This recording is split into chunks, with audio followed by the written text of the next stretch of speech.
Yara Greyjoy stood at the prow of her favorite longship, the Black Wind, gazing out at the cold, tumultuous waters of the Iron Islands. She breathed in the sea salt, letting it roll over her tongue and fill her chest, steadied her. These were the waters she had sailed her entire life, the ocean she knew as well as any roads on land. She could read the winds and the currents by sight and smell alone, the subtle shift in color at the horizon alerting her to approaching weather. Below the deck, her crew toiled with quiet efficiency, hands calloused from rope and salt.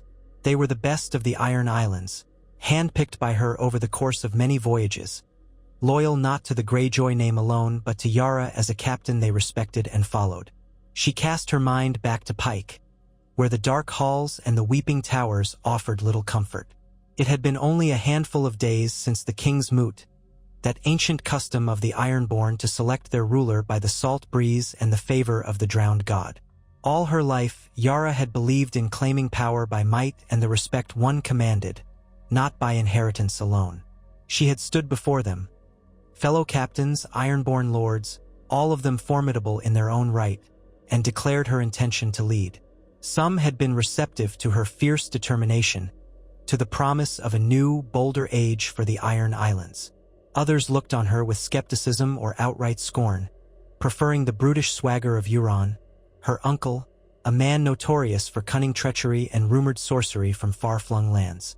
But Euron had not simply won the crowd at the moot with his silver tongue.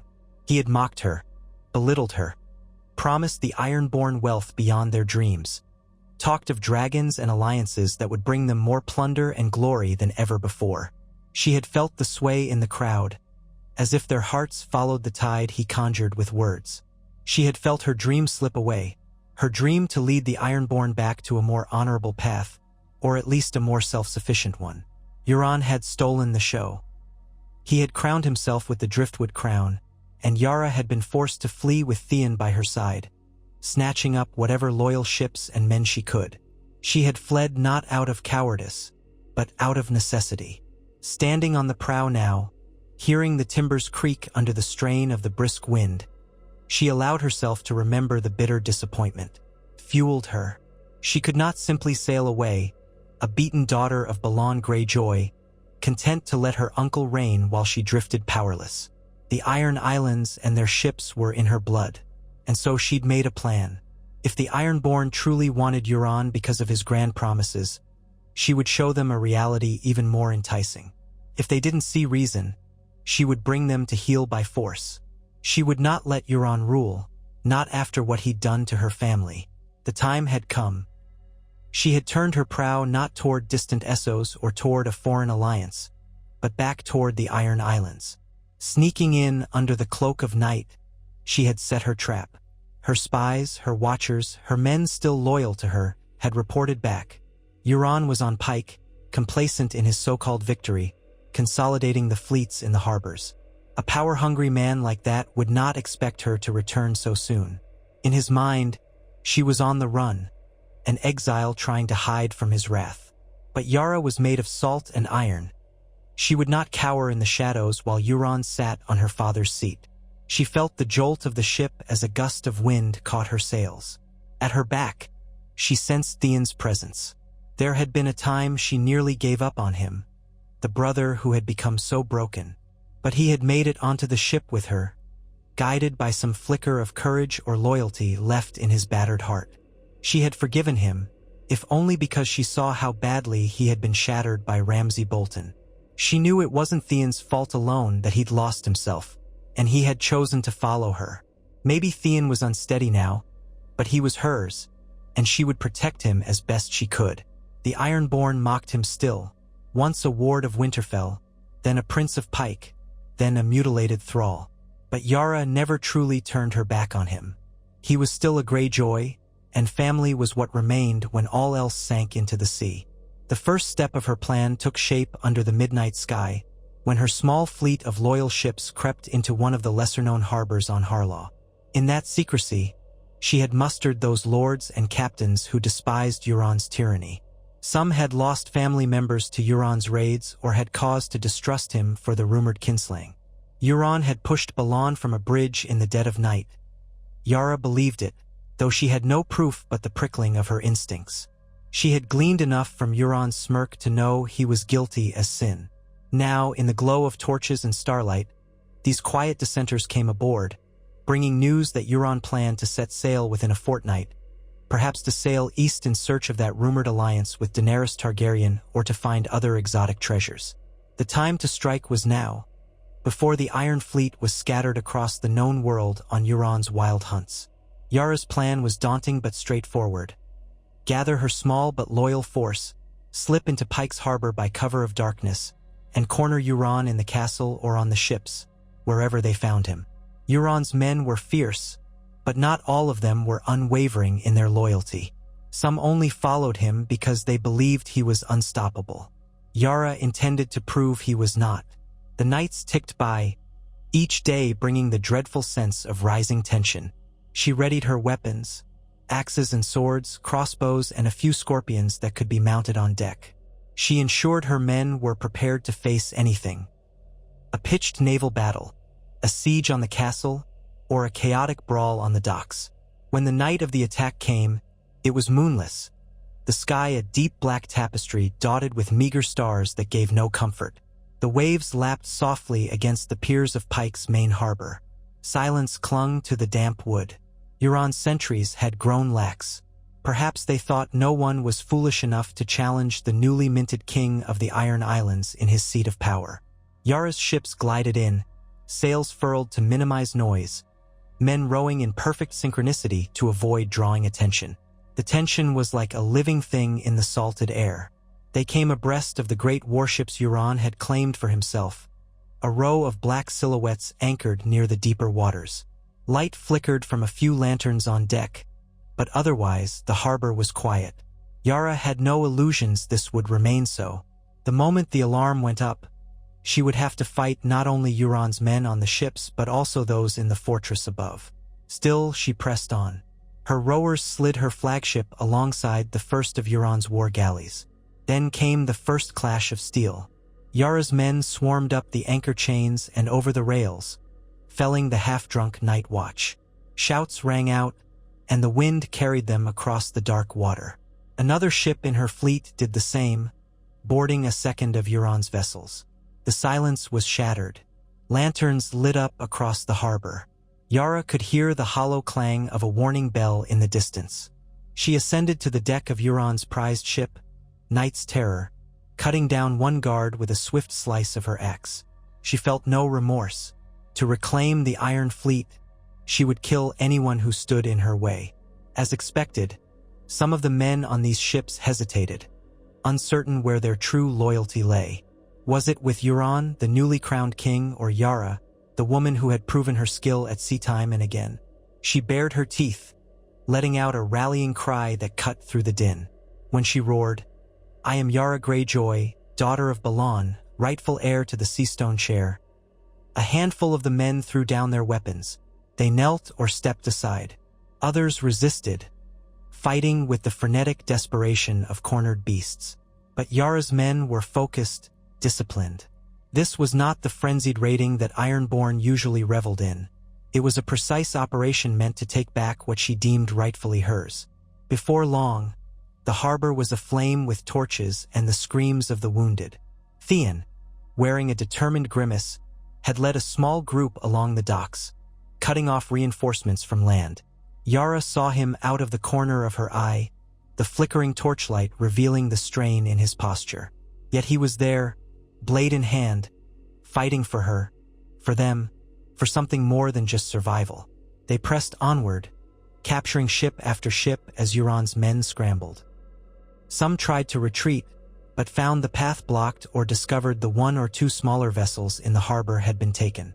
The advantage of surprise was with Yara.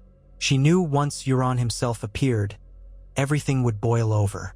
She found him on the deck of a half-secured vessel, clad in dark leather and mail, the driftwood crown perched on his brow, seeming to absorb the light rather than reflect it. The man who had haunted her nightmares for weeks, who had murdered her father, who had claimed her birthright. Euron Greyjoy smirked in that infuriating way of his, as though this was all part of some game he played for his own amusement. "Nice trick," "Niece," he said, voice rasping across the deck as the sounds of battle rang out. "But do you really think you can hold the Iron Fleet? Or the Iron Islands?" His words echoed in the gloom. She snarled, brandishing her axe. "I will do what you never could. Unite the Ironborn under a purpose that doesn't revolve around your vanity and madness." He laughed, an eerie, discordant sound, and lunged at her. Their weapons collided, her axe against his sword. Sparks flashed. Yara felt the jolt run up her arms. Euron was older, but he was strong, wiry, fast. The taste of iron was in her mouth. She bared her teeth, parrying his blade aside. They danced a deadly tango across the planks, each strike accompanied by the scrape of steel and the roar of distant flames. Yara sensed eyes upon them, some cheering her, some her uncle. If she killed him now, she would break the back of any remaining resistance.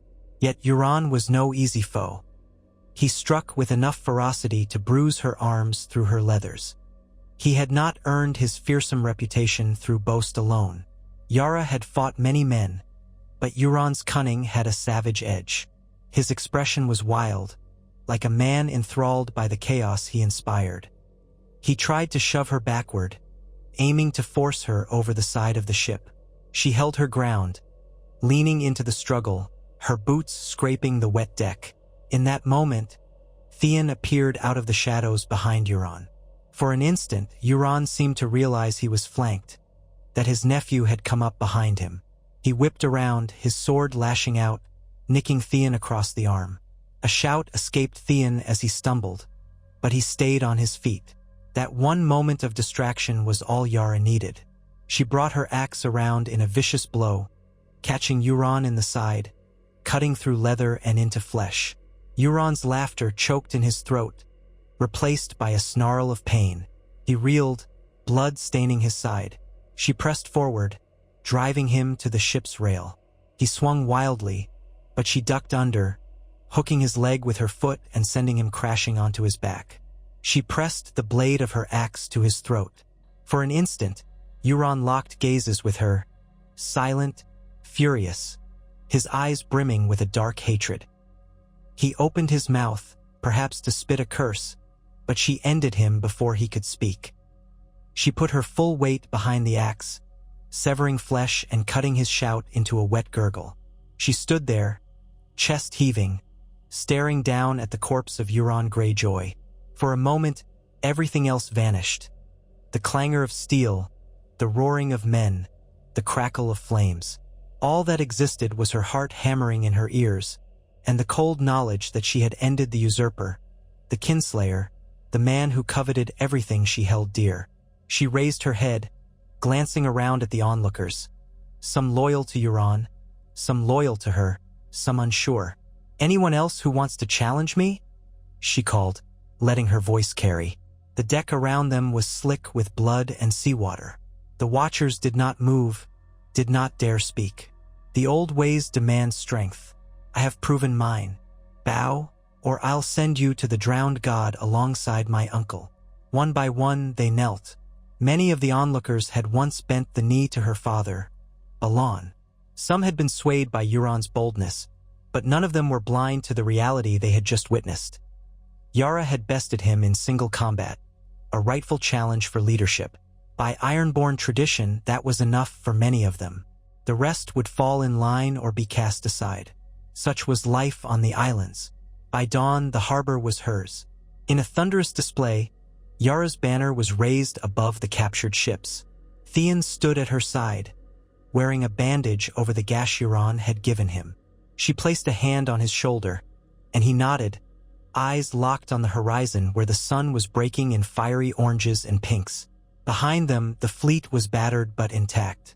A portion of Euron's men had fled into the narrow ravines around Pike, but they were scattered, leaderless, and Yara had already sent word to her allies on Harlaw and Great Wyke to mop up any stubborn holdouts. Pike's fortress was hers as well.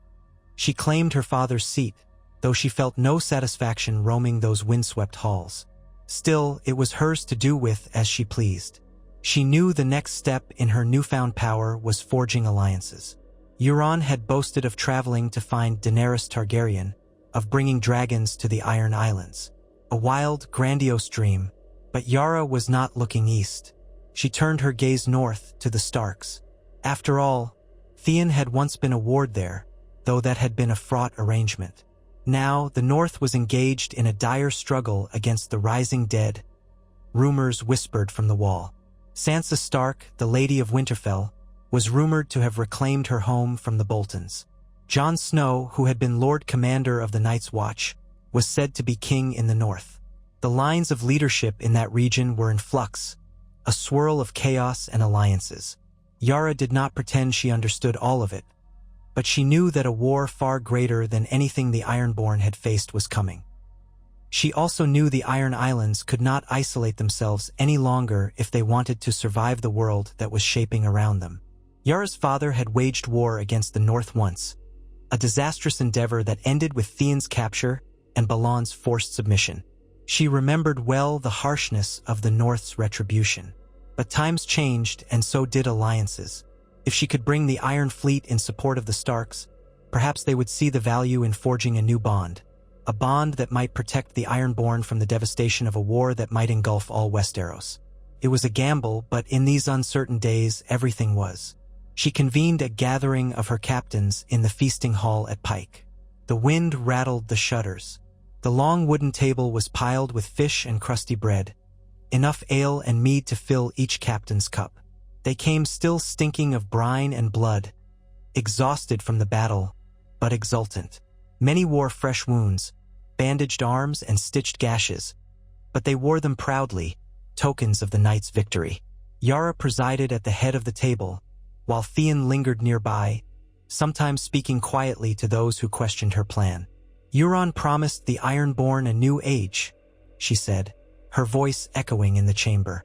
He sought alliances in Essos, but I say we make an alliance in Westeros, one that might endure beyond our next raid. The Starks are once again rising, and the North stands on the brink of a war none of us can fully comprehend. Word from travelers and ravens say the dead march from beyond the wall. We can laugh at such tales, or we can see them for what they are, a threat to every kingdom. Some of her captains spat, claiming the Ironborn feared no corpses. Others eyed her curiously. One older captain, Gorman Saltcliffe, asked her bluntly, "And what do the Northmen offer us in return? We do not bend the knee to Winterfell. We've never done so willingly." Yara nodded. "They won't ask us to bend the knee, not if they're smart, but they might offer us trade, recognition of our holds on the Isles. And perhaps more importantly, they'll remember who came to help them in their darkest hour, should we decide to sail north. That's worth more than gold, especially if the world truly does stand at the brink of night." She studied their faces in the flickering torchlight. Ironborn captains were not easily convinced by talk of alliances. They thrived on reaving, collecting spoils. They also had a deep distrust of mainlanders. But Yara had a presence that demanded attention. She had just proven her might by defeating Euron in direct combat. She knew how to harness the old ways when necessary, but she was also cunning, open to new paths. To sweeten the deal, Yara spoke of plunder that could be found if the war in the north turned in their favor. She spoke of the old enmities that might be set aside if they established themselves as indispensable allies. Some were swayed by the idea of being needed, of shaping the fate of Westeros rather than forever being the reavers along its coast. Others simply wanted the next big fight, unconcerned with the nuances of alliances. They were as eager to test their mettle against these rumored White Walkers as they were to break open the gates of a mainland holdfast. In the end, a majority agreed to sail north under her banner. A few dissented, but they were a small fraction, and she had no qualms if they chose to remain behind or sought their fortunes elsewhere. "Any man who does not wish to follow me is free to go," she declared. "But you will not fly the Kraken on your sails. You will not call yourselves my men." The threat beneath her words was clear. Those who split off would be alone, with no protection if the mainlanders turned on them or if the seas delivered them to some gruesome fate. When dawn rose the next day, a fleet of ironborn ships under Yara's command departed Pike, cutting through the dark waves with grim determination. The men and women aboard those ships felt a strange mix of excitement and apprehension. None knew how the Northerners would receive them, but Yara believed the Starks might remember how Theon had once betrayed them, or they might see the Greyjoys as opportunistic bandits. Yet this was a new day. Theon was at her side, harboring guilt and shame he could not quite express, but also a flicker of hope that this trip north might somehow be his path to atonement. It was a long voyage. The waters grew colder, the skies grayer as they sailed up the western coast of Westeros. They dodged trading cogs and fishing vessels, raising no havoc, no raids, for Yara wanted none of it. She had instructed her captains that they were not on a reaving mission. They traveled in peace, however unnerving that idea was to many Ironborn. In some fishing hamlets, the people panicked at the sight of the Kraken on the sails, certain the Ironborn had come to pillage. Instead, Yara's fleet sailed past with eerie silence. She sent a raven ahead to Winterfell, courtesy of a captured raven that one of her captains had kept for sending reports, bearing a terse message. To the king in the north and the lady of Winterfell, I am Yara Greyjoy, dog. Her of Balon Greyjoy, and I come with the Iron Fleet. I bring you ships, men, and steel in your fight against whatever threatens the north. I wish to parley with you under a white banner. You have my word no harm will befall you or any of your people. I wish only to forge an alliance. She did not know how they would respond. Theon said Sansa Stark was cunning, tempered by harsh experiences, and that Jon Snow was honorable to a fault. Yet the memory of Theon's betrayal of Robb Stark might overshadow any welcome. Still, Yara pressed on. She would attempt to do what Euron could not, secure an alliance that would not only benefit her but also serve to protect the Iron Islands in this new war. They arrived at the mouth of the White Knife, near White Harbor. The sigil of House Manderly, Argent, a merman with a trident, would not have welcomed Ironborn in the past, but the times were changing. A small party was allowed to dock in the harbor, on condition they come with no more than a handful of weapons. Yara went herself, accompanied by Theon, Gorman Saltcliffe, and a few loyal guards. The scene on the docks was tense. Northerners in thick cloaks looked at these Ironborn with open suspicion. Armed men of House Manderly formed a row, ready to repel any threat. Yara raised her hands slowly, showing no ill intent. Theon stood at her side, face pale. She knew he wrestled with memories of every wrong he'd committed in this land. The local captain of the guard stepped forward, though some distance still separated them. We received your raven. Lord Manderly sends word that you may travel to Winterfell under safe conduct, but do not test our patience. We're grateful for the hospitality, Yara replied. We'll gather only the men necessary for the meeting. The rest of the fleet will remain at anchor, peaceful, as a sign of our good faith. The man eyed her warily but nodded. Very well. You may bring a small escort to Winterfell. The road is long, and winter is settling in. You'll find no easy journey, but we'll provide guides. Despite the tension, Yara allowed herself a small breath of relief. This was not a refusal. It was more than she had any right to expect.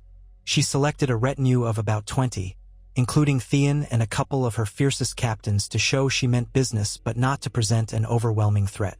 The rest remained behind to guard the fleet. If there was treachery, at least the Iron Fleet would be safe at sea.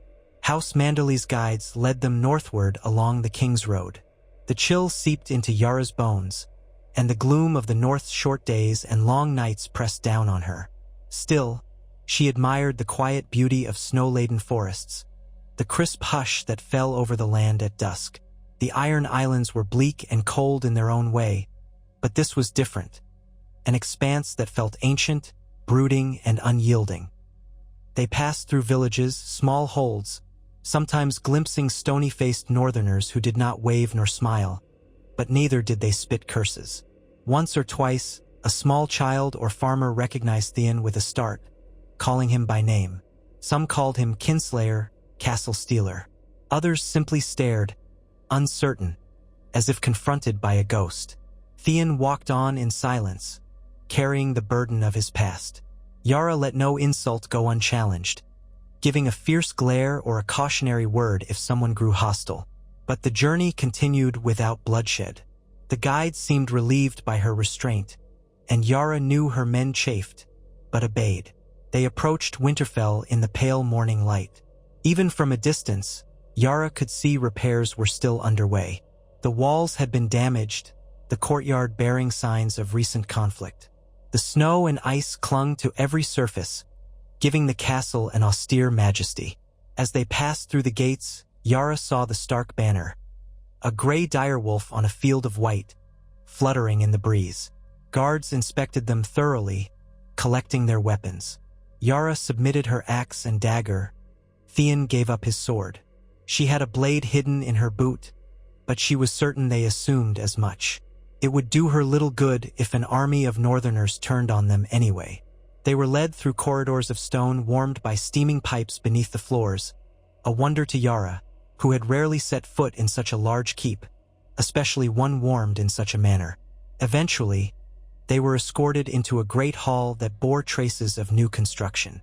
At the far end, under a wide window that let in the weak daylight, stood two figures, Jon Snow and Sansa Stark. Jon was tall, dressed in dark furs, the sword at his hip plain but worn with a confidence that Yara recognized in men who'd seen real battle.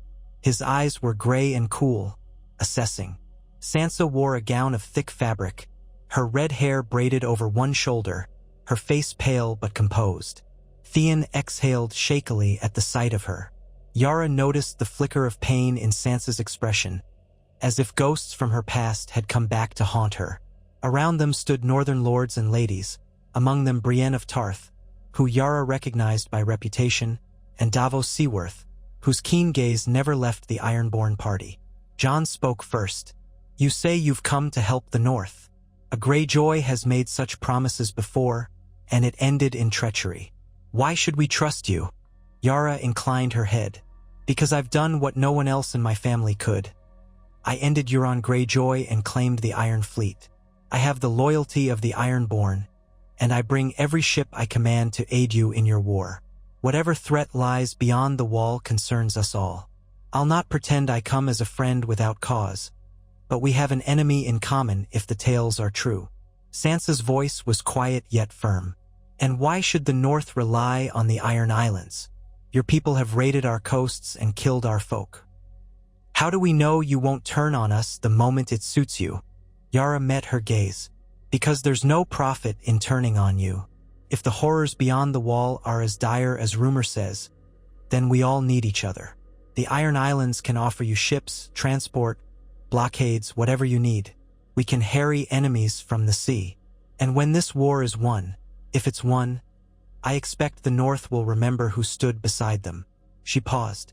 "Theon has told me of the Stark honor. You might hate us for the past, and perhaps that's fair. But we are here now, and we're willing to shed blood beside you.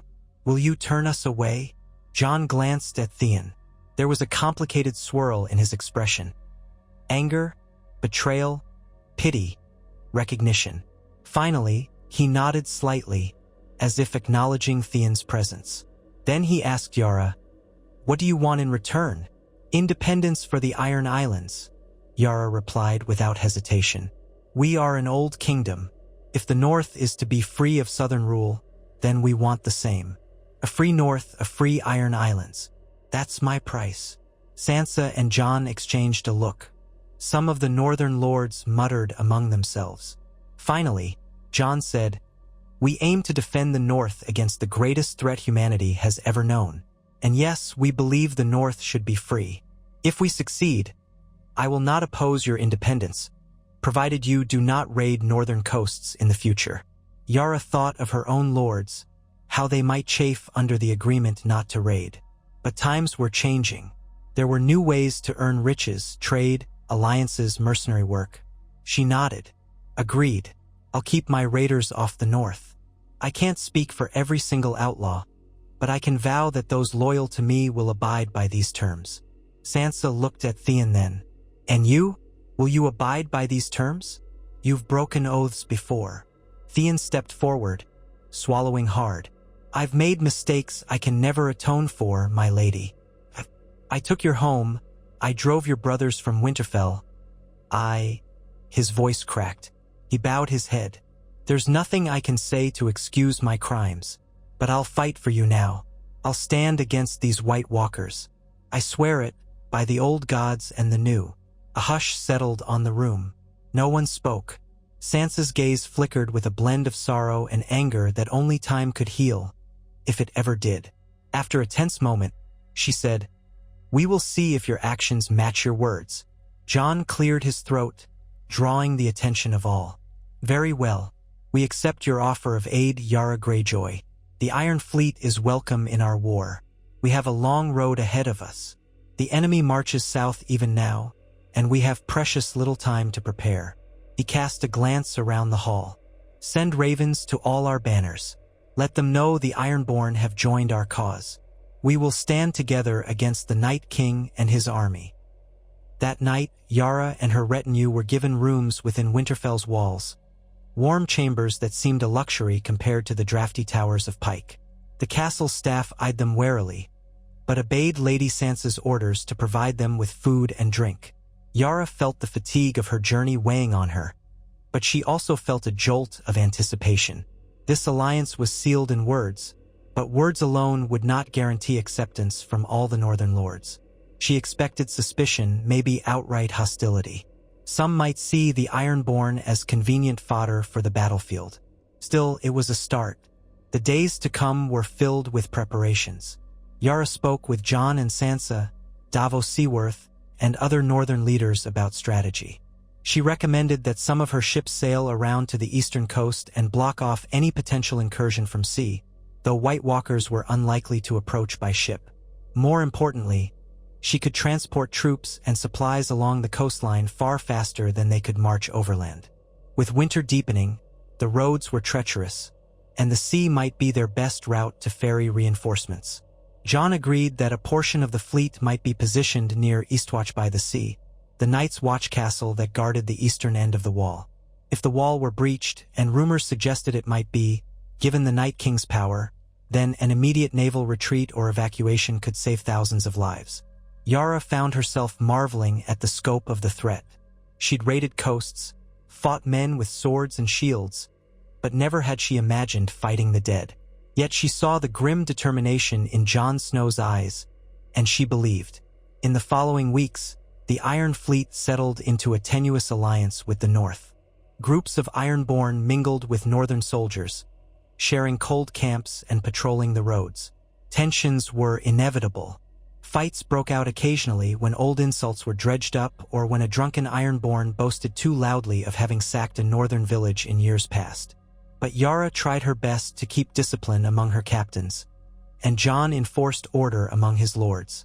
In time, a wary respect began to form. Theon busied himself with training northern recruits, showing them unorthodox techniques for close-quarters combat gleaned from Ironborn tradition. He still faced hostility from some harsh words, sidelong glares, but he endured it with quiet acceptance, seldom reacting.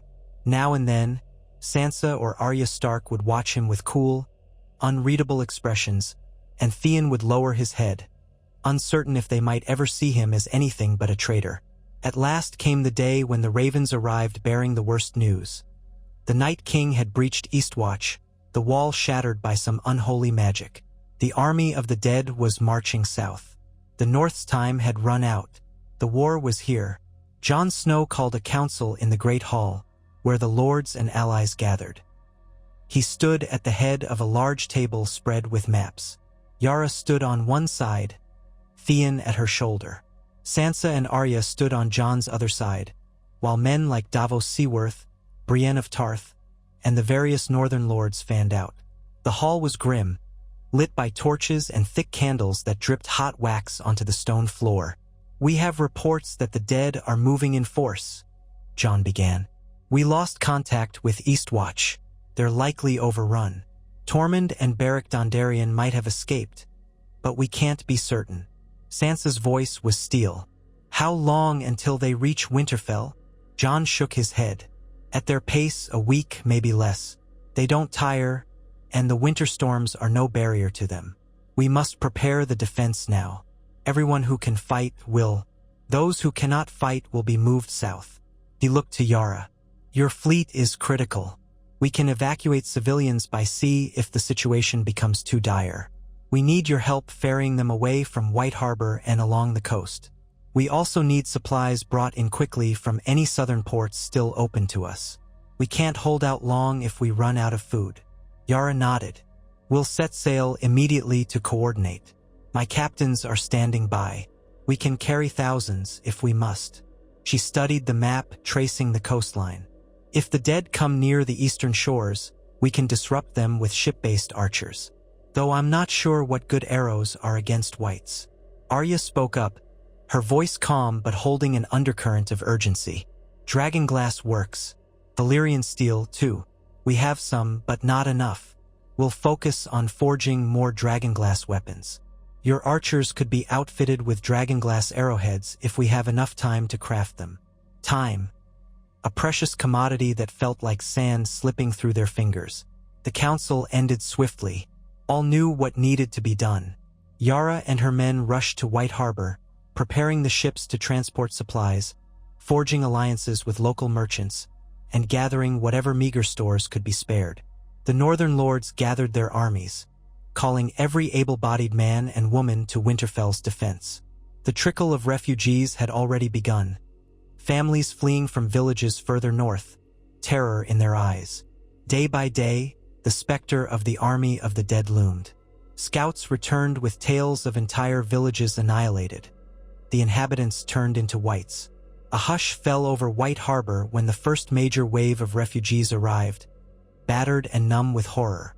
Yara oversaw the loading of as many as the ships could hold, sending them south in the hope of finding safe haven around the Vale or beyond. She felt unease gnawing at her. The Ironborn were used to being predators on the seas, not saviors of helpless civilians. She wondered if her father would sneer at her from the watery halls of the drowned god for what she was doing. But Balan was gone, and Yara was carving out her own path. If helping these people secured the future of the Iron Islands, so be it. Word came that Jon Snow and the bulk of the Northern Army were gathering at Winterfell, preparing for a last stand if necessary. Yara decided she should be there. Her captains could handle the evacuation efforts. She wanted to bring a contingent of Ironborn fighters to bolster the lines. Despite the advantage of ships, once the dead came, every sword would be needed on the ground. She marched overland with a few hundred Ironborn, Theon at her side. Their journey took them through biting winds and drifting snow. Along the way, they encountered columns of northern soldiers, farmers with sharpened tools, even women and children carrying precious little, all heading south. The air felt thick with foreboding. When they arrived at Winterfell, the fortress was a hive of activity. Defensive trenches were being dug, wooden spikes erected, dragonglass weapons distributed. The walls bristled with archers. The courtyard was crowded with war horses, wagons of supplies, and new arrivals seeking refuge. Yara led her fighters to a designated section of the courtyard, where they set up tents and tried to learn the layout of the castle for the coming battle. Night fell. A horn blast shook the air. Yara rushed to the battlements, Theon and a few captains following. Snow swirled in the torchlight. She peered over the parapet and saw movement in the darkness. A tide of shapes, gaunt and silent, covering the fields like an unholy flood. She heard the collective intake of breath from the defenders. Drums began to pound from somewhere in the castle, a steady beat that seemed both ominous and rallying. The army of the dead had arrived. Orders rang out. The catapults hurled flaming projectiles. Arrows tipped with dragonglass zipped into the night. Yara's heart pounded. She had faced many foes, but none so relentless as these. Across the lines, she spotted the occasional mounted wight, the rotting flesh of horses. The sheer number of them was staggering. Then the clash began. The first wave of whites swarmed into the trenches. Some were ignited by fire traps. The air filled with the stench of burning flesh. Yara watched as northern soldiers braced themselves, swords and spears shaking in their grips. The whites, ablaze or unburnt, threw themselves at the defenders. Screams tore through the night. Yara turned to her Ironborn. "On me!" she shouted. They descended from the battlements to join the fray. She wielded a dragonglass axe head she'd fitted to her old weapon. When the moment came, the gate opened briefly to allow their sortie, and Yara led a charge into the melee outside the walls. She felt a rush of adrenaline as she hacked into the first wight, the shards of black obsidian biting into decayed flesh. Another wight lunged at her, jaw stretched in a silent snarl, but she slammed her shield into its face, sending it sprawling. Two Ironborn speared it to the ground with dragonglass pikes. Amid the chaos, she heard the shrieks of men and the eerie chittering of the dead. Snow whipped around them, reducing visibility. She lost track of time, hacking and slashing, hearing the clang of steel on bone. Her breath came in ragged gasps. She couldn't afford fear, only the next swing, the next kill. Theon fought close by, carrying a dragonglass-tipped spear with a quiet determination. She glimpsed him saving a young northern soldier's life by driving the spear through a white skull, only to immediately pivot and stab another.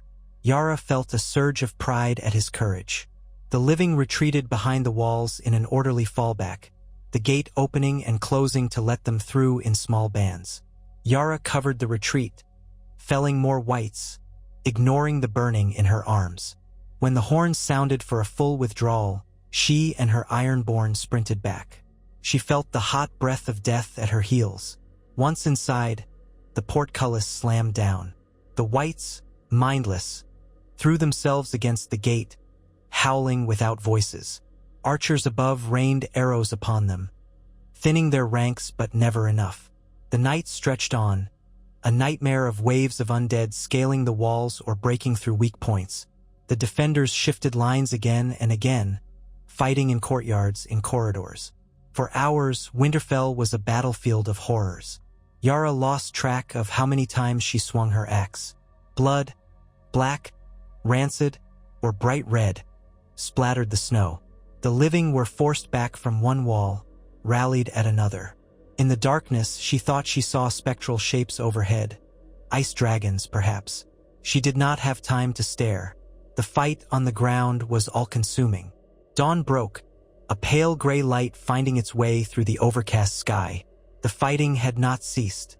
The courtyard was a ruin of corpses, some of which stirred, reanimated, forcing the living to destroy them yet again. Yara's arms shook with exhaustion, her face smeared with dirt and gore. She'd lost good men, captains who had stood with her against Euron. She felt each loss like a wound in her heart. But she saw some sign of hope. Reports came that the Night Key, Ing, was slain. Jon Snow and a group of companions had confronted him in the Godswood, with Arya Stark delivering the fatal blow. Slowly, the wights began to collapse, falling in heaps as if puppets whose strings were cut. Their glowing blue eyes flickered out. Yara stared in disbelief as the undead pressing against the main gate simply disintegrated, sagging into lifeless husks. A silence, broken only by the moans of the wounded, settled over Winterfell. They had won. The living had prevailed. In the aftermath, Yara helped search for survivors, pulling men and women from the wreckage, binding wounds where she could. Theon survived, barely. He had collapsed from exhaustion near the broken remnants of a corridor, and Yara had found him sprawled against a wall, his spear still clutched in his hands. She knelt beside him, relief surging through her. When he blinked up at her, she saw an unexpected clarity in his gaze, as though the fear that once gripped him had diminished under the crucible of battle. Across Winterfell, the living emerged from hiding places or from pockets of defense. Jon Snow, bloodied and battered, reunited with Sansa and Arya in the Godswood. A hush seemed to hang in the air as everyone realized that the impossible had been done. The army of the dead was defeated. In the days that followed, the living tended to the grisly work of burning corpses, both wights and their own fallen. The funeral pyres filled the sky with ash and the stench of mortality. People wept, prayed, or simply stood numb. Yara organized her Ironborn to assist, ensuring that they shared in the burden. The men of the north looked on them with less suspicion now. They'd seen the Ironborn fighting and dying at their side, forging bonds of blood. When the flames died down and the dead were honored, the surviving northern lords and allies gathered once more in Winterfell's Great Hall. This time, the atmosphere was different. Less hostility, more gratitude. Jon and Sansa took their places. Theon and Yara stood together. All bore the marks of the recent battle, wearing bandages or sporting bruises. Jon Snow spoke, voice hoarse. "The long night has been averted thanks to every man and woman here. We have fought as one people.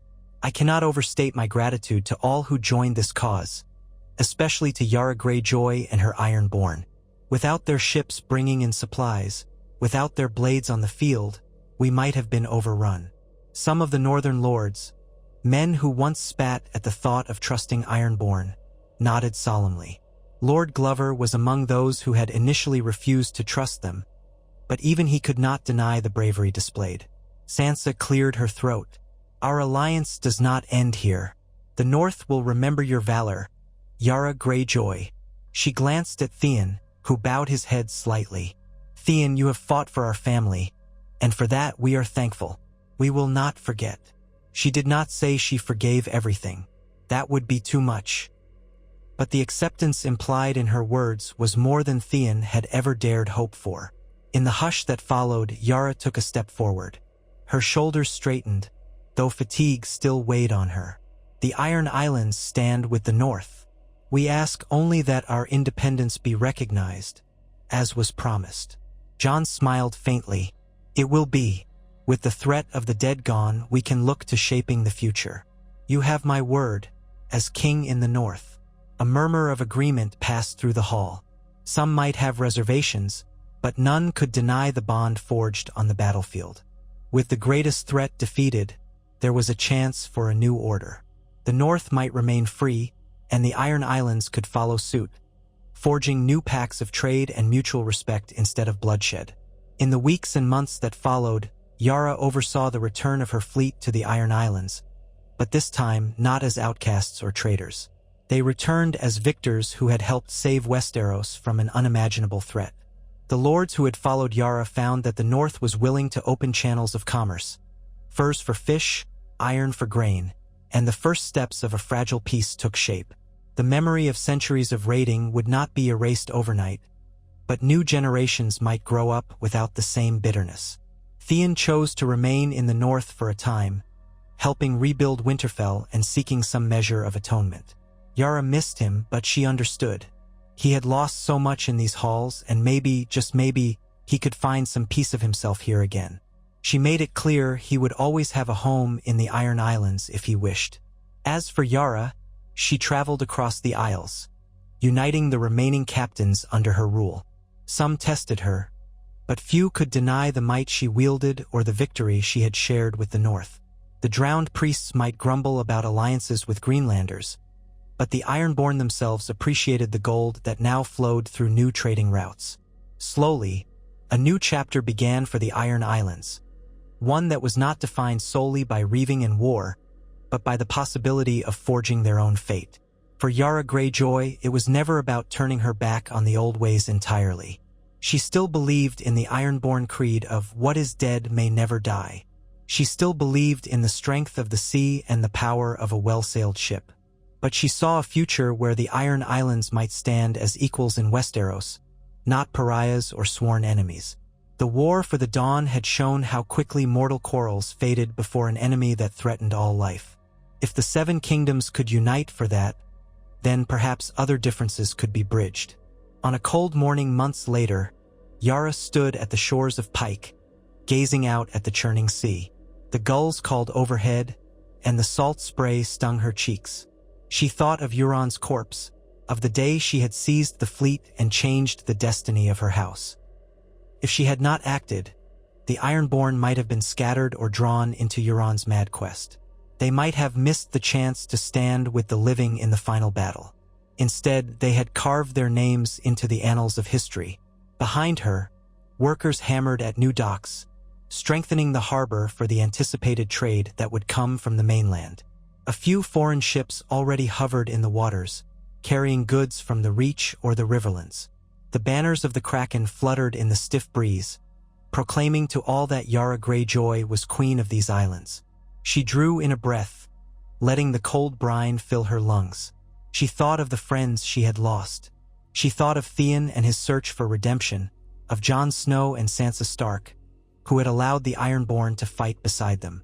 She thought of the Whites, the nightmares that had once threatened to swallow the world, and felt a surge of pride that she had faced them and survived. No one could say how the future would unfold. The Seven Kingdoms were forever in flux, torn by power struggles and dynastic claims. But Yara had secured a place for her people among the swirl of politics and alliances. With the Iron Fleet behind her, she had forced the North to accept them as partners, not adversaries, at least for the moment. That was a feat no one before her had truly accomplished. She felt the weight of leadership, of choices that might ripple out for generations. Yet in that moment, as the sea winds whipped her hair and the hulls of ships bobbed at anchor, she found a measure of satisfaction. She was Yara Greyjoy, captain, warrior, queen of the Iron Islands. And she had won her greatest battle not through blind raiding or merciless conquest, but through a bold alliance that saved the living from the grip of the dead. At her side, a loyal guard approached, bowing slightly. "My queen, the envoys from the north have arrived. They're waiting in the hall." Yara turned, letting the moment pass. She gave one last lingering look at the horizon where the sun glimmered off the water. "Let them wait just a bit longer," she said softly, though not unkindly. She would return to the demands of governance, the balancing act of forging a new relationship with the North, and the needs of her own lords and captains. But for a heartbeat, she wanted to hold onto the quiet pride that came from doing the impossible. She closed her eyes, recalling the feel of the wind on her face, the crack of her axe against Euron's blade, the roar of victory when the last White collapsed, and the solemn gratitude in Jon Snow's eyes. The sea had been her cradle, and it would be her grave one day. In between, she would forge a legacy worthy of the waves, a legacy that proved Yara Greyjoy was more than just a raider. She was a ruler who rose above the old hatred, who brought iron and salt to the greatest fight of all, and who secured a place for her people in the new dawn. With that final thought, she opened her eyes and strode away from the shore, back toward the fortress of Pike, where the future waited in the salted halls. She did not know what storms might come next, but she would face them with the same determination that had toppled Euron and stood against the Night King's forces. One day at a time, one wave at a time, she would uphold the promises she had made, both to the Starks and to her own Ironborn. And for the first time, she felt certain they could walk that path together, forging a lasting peace in a realm that had been on the brink of darkness. What was dead may never die, but sometimes, what had once been broken could be remade, tempered by hardship and bound by the shared will to survive. So Yara Greyjoy led her people into that uncertain tomorrow, carrying the memory of a war that had united them all, and the promise of a new age for both the Iron Islands and the North. Yara Greyjoy stood at the mouth of the hall in Pike's ancient fortress, blinking as her eyes adjusted to the smoky interior. Dawn's cool light had yet to filter into the cavernous space, and instead the hall was lit by a scattering of torches mounted on the walls. Their flames danced in the sea wind that whistled through gaps in the old stonework. In the center of the hall, the envoys from the north waited, each wearing thick cloaks to ward off the chill of the Iron Islands. Their boots were spattered with the black mud of the docks, and their faces were wary, though not hostile. She let the heavy wooden door thump shut behind her and strode forward. Her boots echoed on the damp floor. As the kraken sigil waved from the rafters overhead, she remembered how not so long ago she had walked this very hall under her father's baleful gaze. The place smelled of seawater and rotted wood, overshadowed now by the heavy odor of old candles burning low. When she reached the envoys, she inclined her head in the barest show of courtesy. "I trust you had an uneventful crossing," she said. Her voice carried easily in the stillness. One of the envoys, a tall man with peppered hair and a badge of House Manderly pinned to his cloak, stepped forward. "The seas were rough, but we made it. Lord Wyman sends his regards and thanks. The shipments of fish you've provided are well received in White Harbor. In return, he sent more flour and produce from the fields surrounding his domain. You'll find them at the docks, waiting for your approval." At his flank stood a younger woman wearing the colors of House Glover. She looked around, as though uncertain what to make of the damp gloom of Pike. "The North honors its agreements as Lord Stark has commanded," she said. "We've come to finalize the trade details and to discuss a matter of mutual concern." Yara stiffened slightly, intrigued. The North rarely traveled to the Iron Islands in person unless they had pressing business. She flicked a glance at her guard, a woman named Alanis Saltwind, who stood by the nearest column. Alanis caught her eye and nodded, indicating all was well. There were only a handful of northern soldiers, all unarmed, or at least only lightly armed, in accordance with the treatises they had signed weeks ago. Yara had allowed them entry for the sake of goodwill. She turned back to the envoys. "Very well. You've come all this way, let's talk. There's a side chamber that's warmer than this mausoleum. We can take our wine there and discuss the arrangements."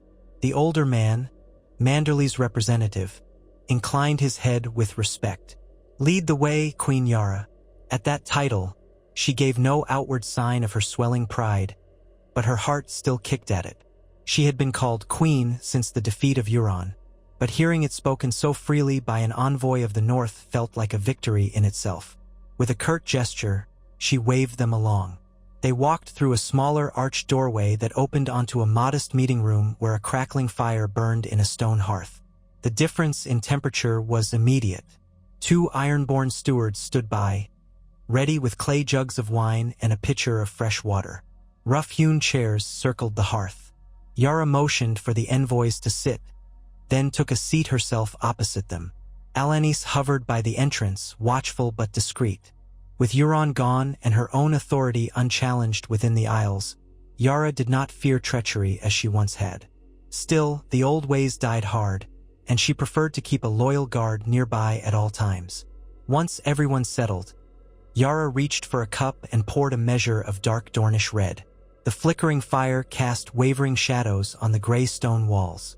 She studied the envoys, waiting for them to speak their piece. It was the man who did so first. "Let me formally introduce myself," he said. "I am Ser Byron Manderley, cousin to Lord Wyman. This is Lady Ellis Glover, niece to Lord Galbart Glover, who oversees Deepwood Motte in his brother's absence." Lady Ellis offered a polite tilt of her head. "We've come at Jon Snow's behest. King Jon, we should say, continues to rule from Winterfell alongside his sister, Lady Sansa." Yara sipped the wine. "I'm aware. I've had a good many letters from Sansa these past weeks. The North is rebuilding after the war against the dead, as we all are.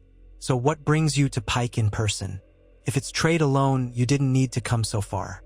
Ravens would have sufficed." Ser Byron nodded.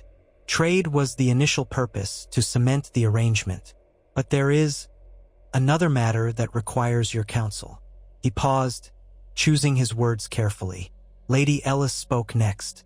"We have cause to believe that scattered groups of reanimated dead, stragglers, if that's the right term, still roam in parts of the far north beyond the Gift. The king in the north wishes to organize a small expedition to confirm or deny these rumors. The lands beyond the wall are in chaos. The Watch is rebuilding, as you know, but we fear that some remnant of dark magic might remain." Yara frowned, considering. "I thought once the Night King fell, all the whites fell with him." "That was the word," Lady Ellis said, voice slightly shaky. "But some of the rangers claim they've spotted corpses moving in the forests along the Frostfangs, or near deserted villages in the Gift. Some could be rumors from frightened folk seeing shadows. The king would have ignored them if there were only 1 or 2 such stories, but they keep arriving. Enough that he's worried." Yara listened, letting the silence stretch as she weighed the notion. She had seen the army of the dead in full fury, had felt their cold press against Winterfell's gates, and had watched them collapse when the Night King died at Arya Stark's hand. She, like many, had assumed it was over. The realm, now battered but safe, was meant to be free of that threat. Yet if pockets of whites truly remained, that threatened all of them again. Maybe not on the same scale, but even a small group of whites could wreak havoc if left unchecked. She looked from Ser Byron to Lady Ellis. "You want my help? Is that what this expedition is about?" Ser Byron cleared his throat. The king asks if you would lend a few of your ships to ferry men up the eastern coast again, back to Eastwatch, which is still being rebuilt, but stable enough to serve as a landing point. Then those men would move north into the wilds beyond the wall to investigate. If there's truth to these claims, we must root it out before it grows. Why not simply sail from White Harbor as before? Yara asked. The man folded his hands. We could, but many of the ships at White Harbor have been damaged or lost in the war. The North's remaining vessels are being used to supply starving towns or rebuild the coastline. We have few capable warships. Your Iron Fleet is the largest, best organized naval force in the region. We request only a handful of your ships to ferry perhaps 200 men, and possibly a few supplies, up to Eastwatch or near the Bay of Seals, whichever is more strategic for the approach. Yara heard the unspoken plea in his words. The North was still reeling from the battles, and the Iron Islands had lost fewer ships because they'd mostly fought on land or used their vessels to ferry supplies instead of engaging in direct sea battles. Her men were still strong, her fleets relatively intact. Though it pleased her to know the Iron Islands were in a stronger position than almost any region of the Seven Kingdoms, she also felt a pang of wariness. More involvement in the North's troubles could have unpredictable consequences. She exhaled, placing her cup on the table. My alliance with the king in the North stands. I want the North to remain strong. If remnants of the dead remain, it's in everyone's interest to snuff them out. Still, I'd want something in return beyond more bushels of wheat and barley. Lady Ellis nodded quickly, her expression resolute. We understand. King John instructed us to offer further trade benefits. Specifically, access to lumber from the Wolfswood, a resource the Iron Islands have often lacked. We know your isles have little in the way of tall trees, and we can provide the raw timber you may need for repairs or expansions of your ships. Timber. Yara's mind churned. The Isles had always been short on good wood, which forced the Ironborn to rely on the mainland or to scavenge driftwood for repairs. Access to the Wolfswood's lumber would be a considerable boon, especially if she planned to strengthen her fleet or build new vessels to replace older ones. The chance was tempting. She paused for a moment, then inclined her head. I can spare some ships, let's say 3 war galleys and 2 support cogs for supplies. That should be enough to ferry your expeditionary force north. I'll want formal documents stating we have usage rights to the lumber. I also want to send some of my own crew along, both to handle any difficulties on the water and to keep watch for my interests on the voyage. Ser Byron's shoulders relaxed. I believe that can be arranged. We'll sign what needs to be signed. The king in the north will ratify it by seal. Yara leaned back in her chair, letting the tension ease a fraction. Then we have an accord. As soon as the details are sorted, I'll have my men ready the ships. We'll aim to depart within a fortnight, assuming the weather cooperates. Lady Ellis's relief was obvious. We're grateful for your swift help, Queen Yara.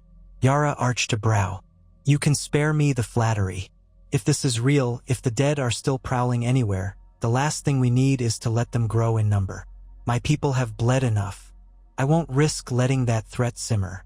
She waved a hand, indicating the stewards should bring more wine. The rest of the meeting passed quickly as they hammered out specifics. How many men would board which ship, where they would land exactly, how they would coordinate with the Night's Watch at the remains of Eastwatch. The long and short of it was that the North would field the bulk of soldiers, including some experienced wildlings who had joined Jon Snow after the Great War ended. They would scout beyond the wall, see if the rumors were true, and, if need be, burn out any pockets of necromancy or stray whites. Yara was content to remain largely at sea, but she intended to dispatch a small unit of Ironborn to accompany them on land as well, men and women who had experience in stealth and scouting from raids of old. For all the new alliances, the Ironborn were still adept at infiltration and quick strikes. When the negotiations were finished, Ser Byron and Lady Ellis left to inspect the cargo they had brought. Yara lingered by the dying hearth, swirling the last of her wine in her cup. She stared into the embers, thoughtful. The day she killed Euron felt like a lifetime ago, yet here she was, forging a new future for the Iron Islands piece by piece. She had never expected to become entangled in the North's affairs so deeply, but the war against the dead had shattered many old boundaries. The world had changed. So must they.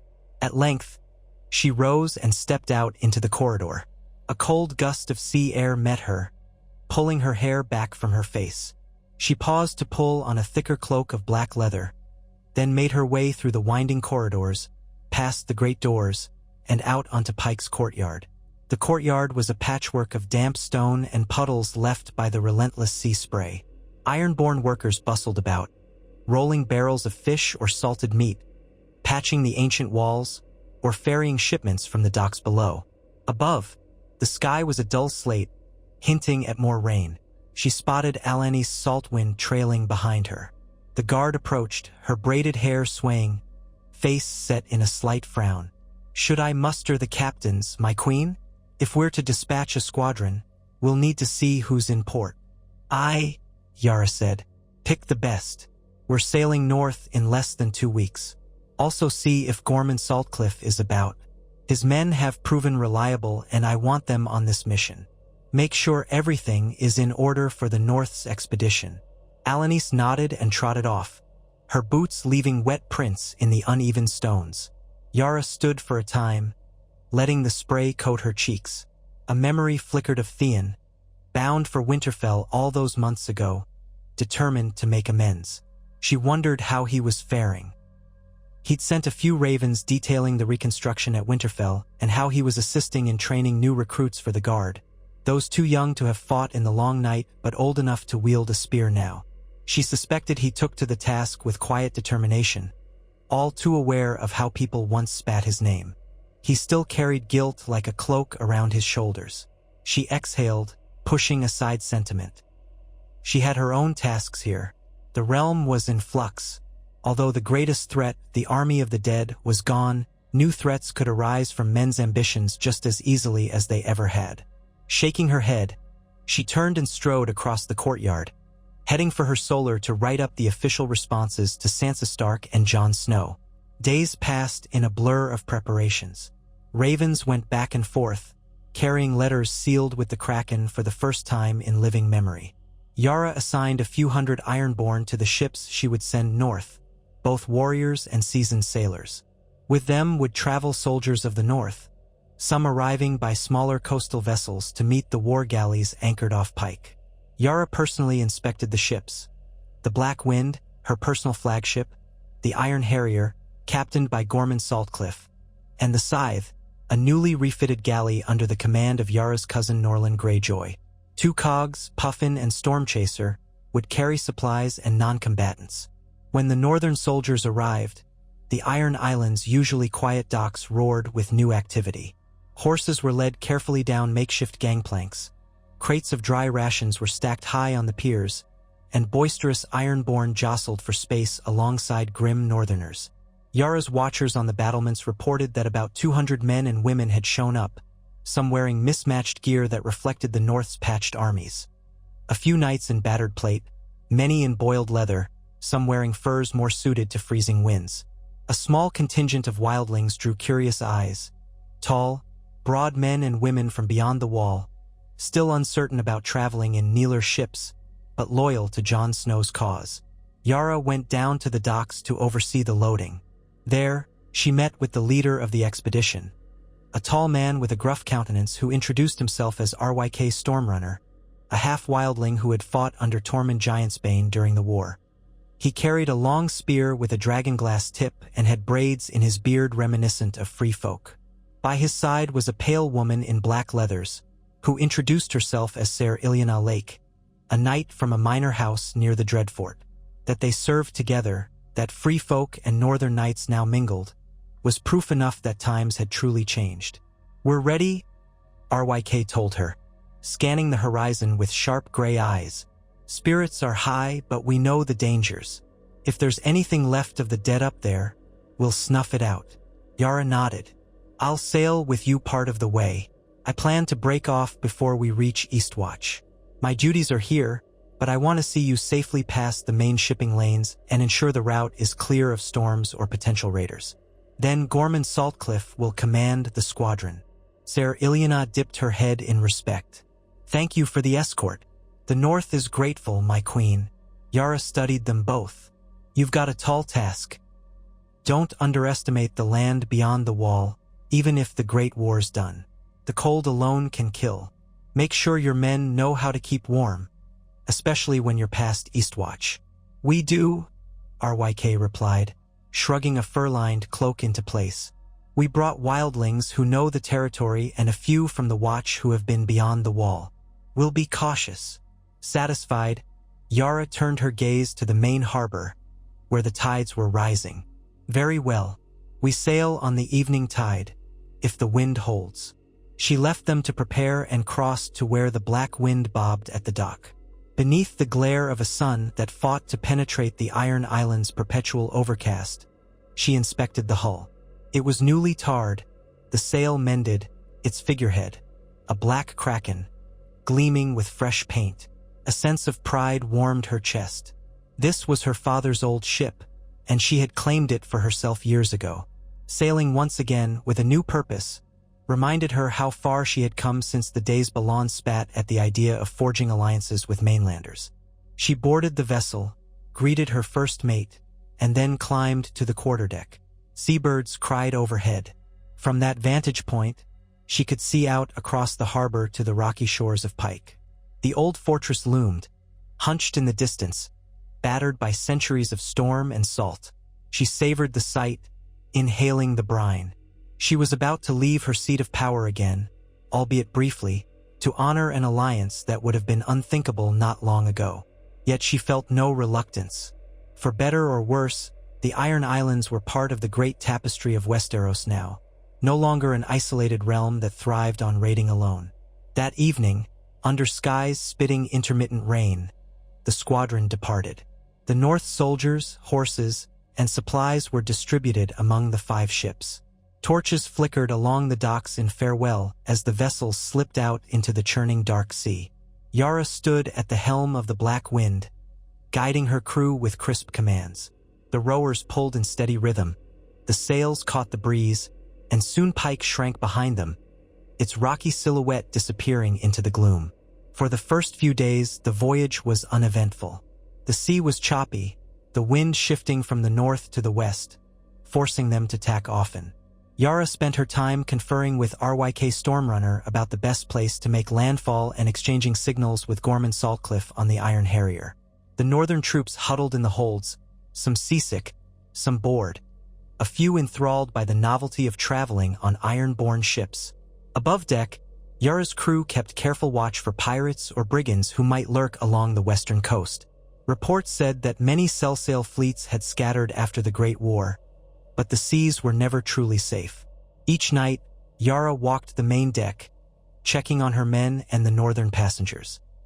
She heard the occasional argument, the friction that came when free folk found themselves in close quarters with iron-born or highborn knights. But overall, discipline held. She had hammered into her people's heads that the North was an ally now, and the Northerners had seen the iron-born fight shoulder to shoulder with them at Winterfell. Bonds forged in battle were not easily undone by petty squabbles. On the 5th day at sea, a fierce squall rolled in from the west, battering the ships with heavy rain and howling winds. Yara and her seasoned crew battled the wheel, reefing sails to keep them from tearing. The cogs, Puffin and Stormchaser, struggled in the gale, their cargo shifting precariously. Waves crashed over the decks, drenching everyone in freezing water.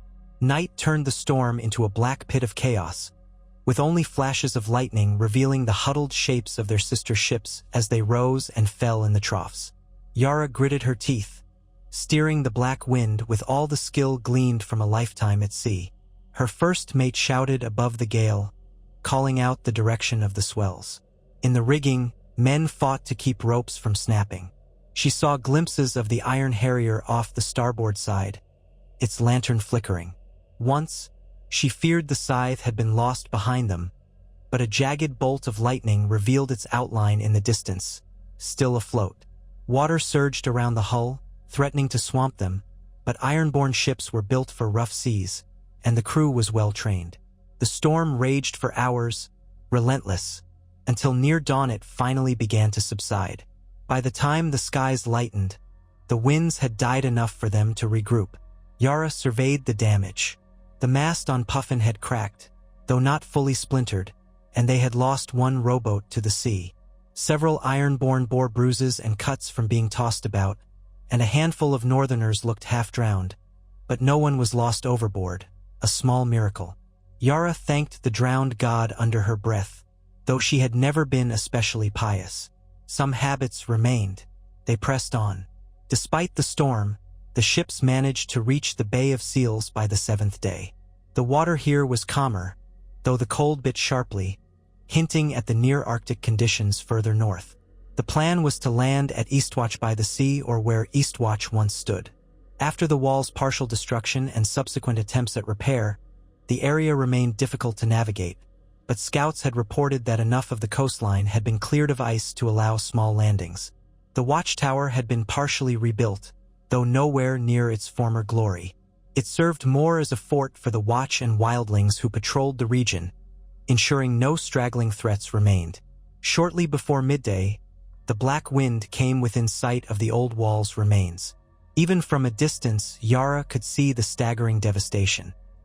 The once mighty barrier of ice was torn asunder where the Night King had breached it. The remnants rose like broken cliffs of blue-white ice, shimmering in the hazy sun.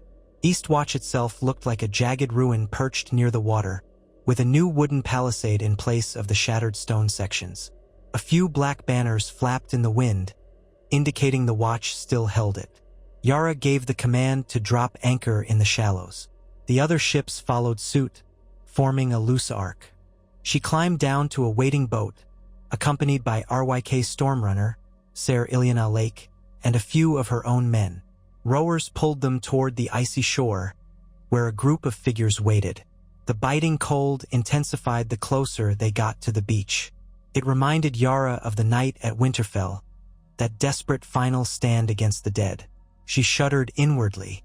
The boat slid onto gravel and ice. Yara jumped out, boots crunching on the frosty shore. The group of watchers approached, men in black cloaks or mismatched furs, carrying spears.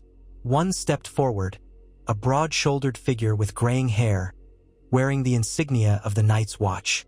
He raised a hand in greeting. "Who comes to Eastwatch?" he called, his breath clouding in the air. RYK Stormrunner spoke up first. "Men of the North sent by King John. We're here to investigate rumors of stragglers from the army of the dead." The watchman's eyes flicked over the Ironborn, then to Yara, who stood with a sure posture. "You're with the Iron Fleet," he said, more a statement than a question. Yara nodded. "Queen Yara Greyjoy, we brought these men here as part of our alliance with the North." The watchman didn't bow. Few among the watch were the bowing sort, but he inclined his head respectfully. "I'm Cotter Pike," he said, and Yara recognized the name. He had been the commander of Eastwatch before, though she'd never met him in person. "This place was all but destroyed when the Night King attacked. We've rebuilt a bit, but we're still short on hands. I'm grateful for any help in clearing out whatever might remain." RYK introduced the rest of his party, and Cotter led them into the makeshift fort. They passed through a crude gate, guarded by men with drawn bows. Inside, Eastwatch was a tangle of rubble, newly erected wooden huts, and short sections of reinforced stone. Yara could see large piles of debris still being cleared from the old structures. Dozens of black brothers and wildlings moved about, some gathering driftwood for fires, others patrolling the perimeter. Cotter guided them to a central hall, a simple single-story building hammered together from reclaimed wood. A fire burned in a stone pit, taking the worst edge off the cold. Inside, Yara and her companions gathered while Cotter shared what he knew. He had heard the rumors too, travelers telling stories of seeing pale figures lurking in the forests beyond the remains of the wall. Others claimed to have seen lights glimmering at night, as if some foul magic persisted.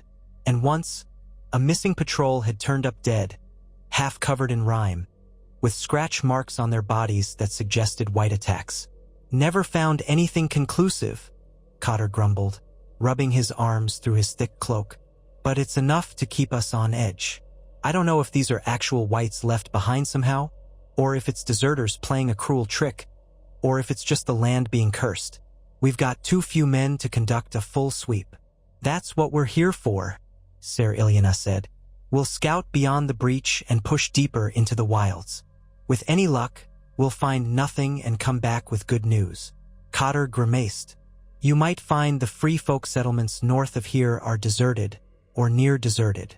Many came south after the war, but some wildlings trickle back, not wanting to leave their ancestral homes. They're fewer in number, but if you see them, be mindful. Not all are friendly. RYK nodded. We have wildlings of our own who can speak with them. We'll try to avoid any fights unless forced. Yara listened quietly. She had little desire to venture beyond the wall herself, especially without a pressing reason. She would sail back south once the expedition was well on its way. That had been the plan from the start, though part of her was curious to see the land beyond. Still, her responsibilities were in the Iron Islands. She trusted Gorman Saltcliffe to stay and assist if the men needed passage further up the coast or a quick retreat. When Cotter finished describing the region and giving them rough maps, sketched by rangers over the past months, Ser Ilyana, RYK, and their team began planning. They decided to rest at Eastwatch for 2 nights, gather final supplies, then set out through the shattered pass in the wall. They would split into small groups to cover more ground, each with a share of wildling guides who claimed knowledge of the terrain. Yara took her leave to inspect what remained of the old Eastwatch harbor. Beyond the fort, near the waterline, she found a half-collapsed pier. The remains of old wooden planks jutted from the water at odd angles, some half-rotten. A few battered rowboats lay overturned, but the overall sense was that Eastwatch was a place on the edge of the world, trying to claw its way back to relevance. Clouds drifted overhead, threatening more snow. In the distance, the rest of her squadron remained anchored, stark silhouettes in the pale afternoon light. As she walked along the uneven shoreline, ice crackling beneath her boots, she thought about the precariousness of it all. 1 year ago, the army of the dead had nearly overwhelmed them. Now, the realm was free of that terror, supposedly.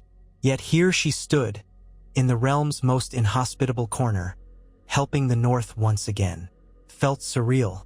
She wondered if her father, Balan, or even Euron could have imagined this scenario. Almost certainly not. She noticed movement and turned to see RYK Stormrunner approaching. He walked with a purposeful gait, spear propped on his shoulder, ice crystals clinging to his fur-lined hood. "Queen Yara," he said in greeting, "I wanted to thank you personally. I know your people risked much to ferry us here." She studied him, noting the wildling tokens braided into his hair. "It's an alliance. We all risk something or we gain nothing." RYK nodded. "Still, we free folk aren't used to receiving help from Southerners or Ironborn. But after the long night, a lot changed.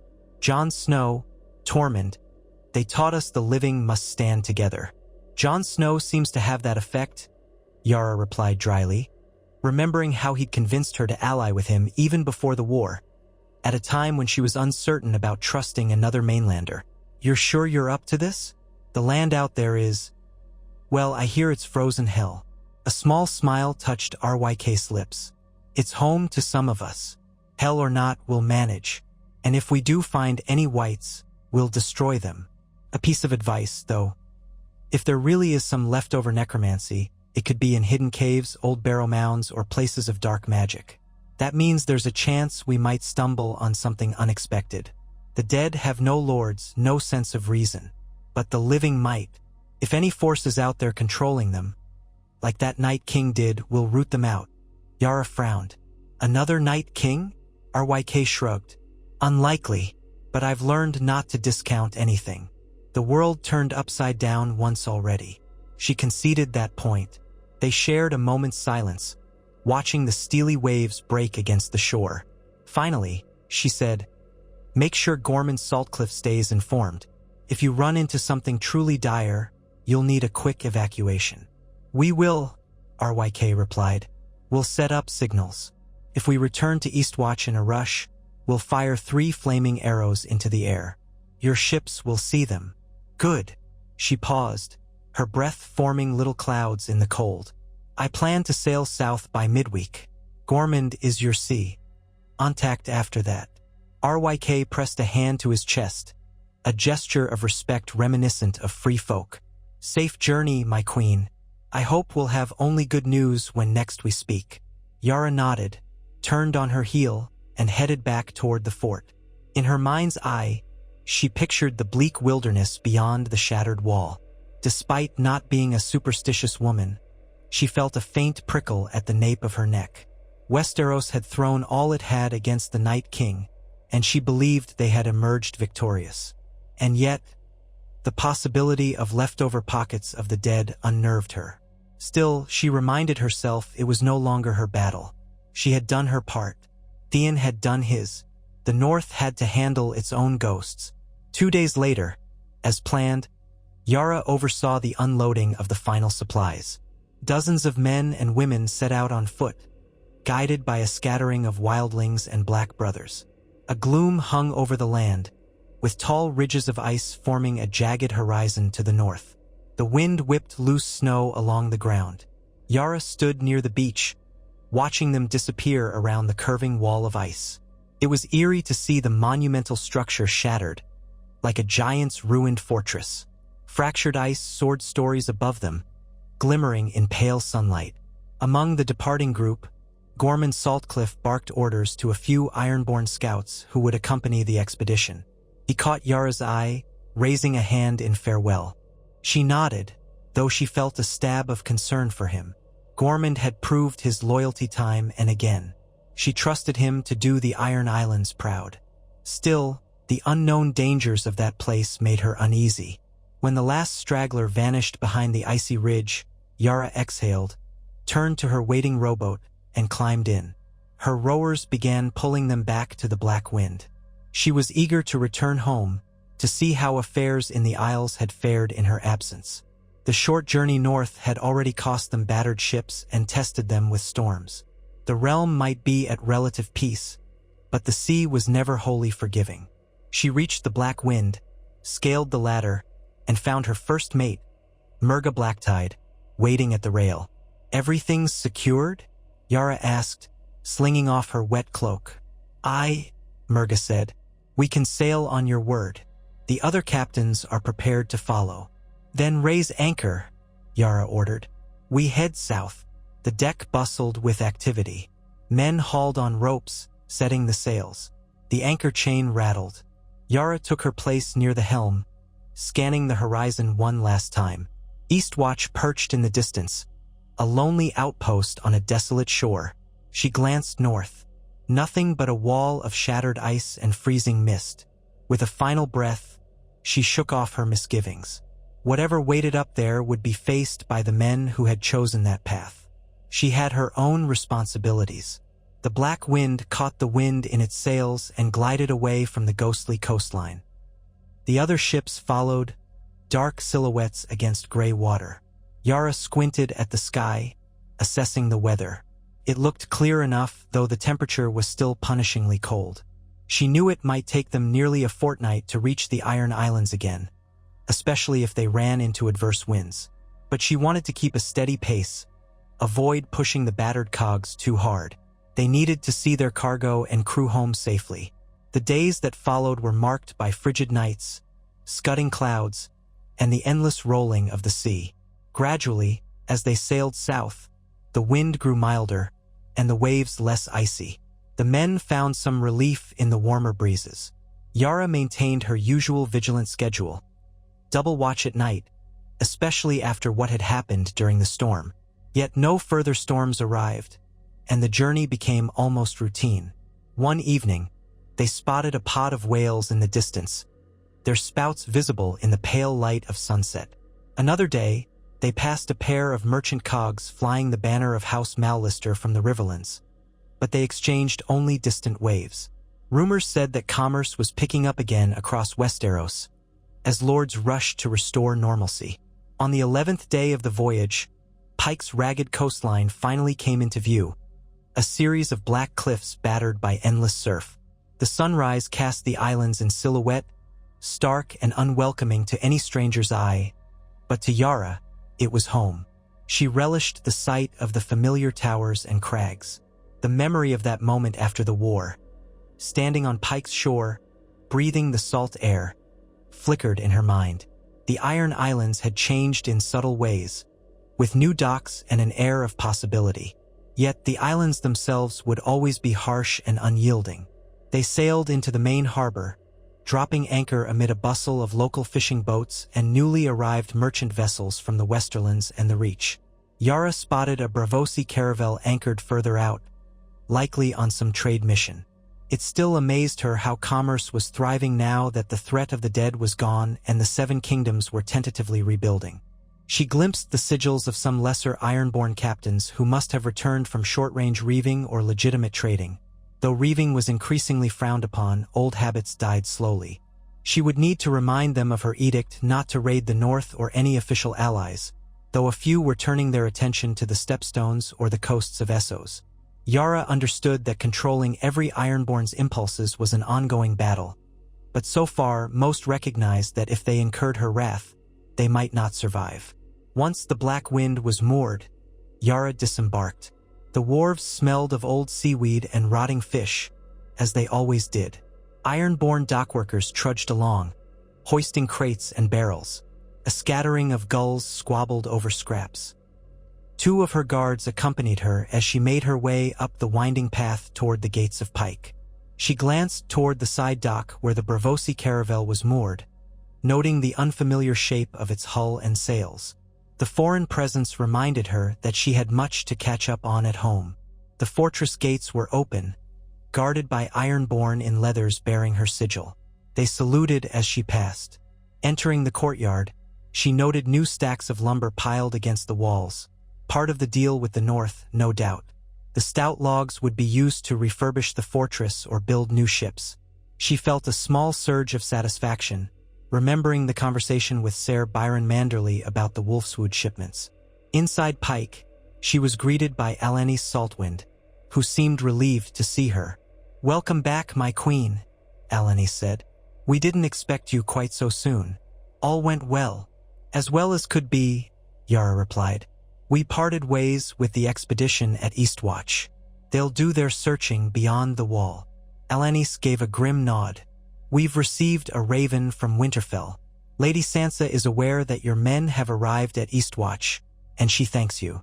She also mentioned other tidings, some about the wider realm. I left the scrolls in your solar." "Good. Let me see them. Any trouble here while I was gone?" Yara asked as she climbed the worn steps into the main hall. Alanis offered a thin smile. "Nothing too dire. A few local captains returned from short raids in Essos, boasting of spoils. One tried to claim he sacked a city, but from what I hear, it was just some small coastal village. We also had a merchant from Lannisport dock briefly, claiming he wanted to trade tin for saltfish. I told him to wait until your return to negotiate a larger shipment. And there was a scuffle with some religious zealots, drowned priests angry about the new wave of trade. They called it an abomination of the old ways, but we kept the peace."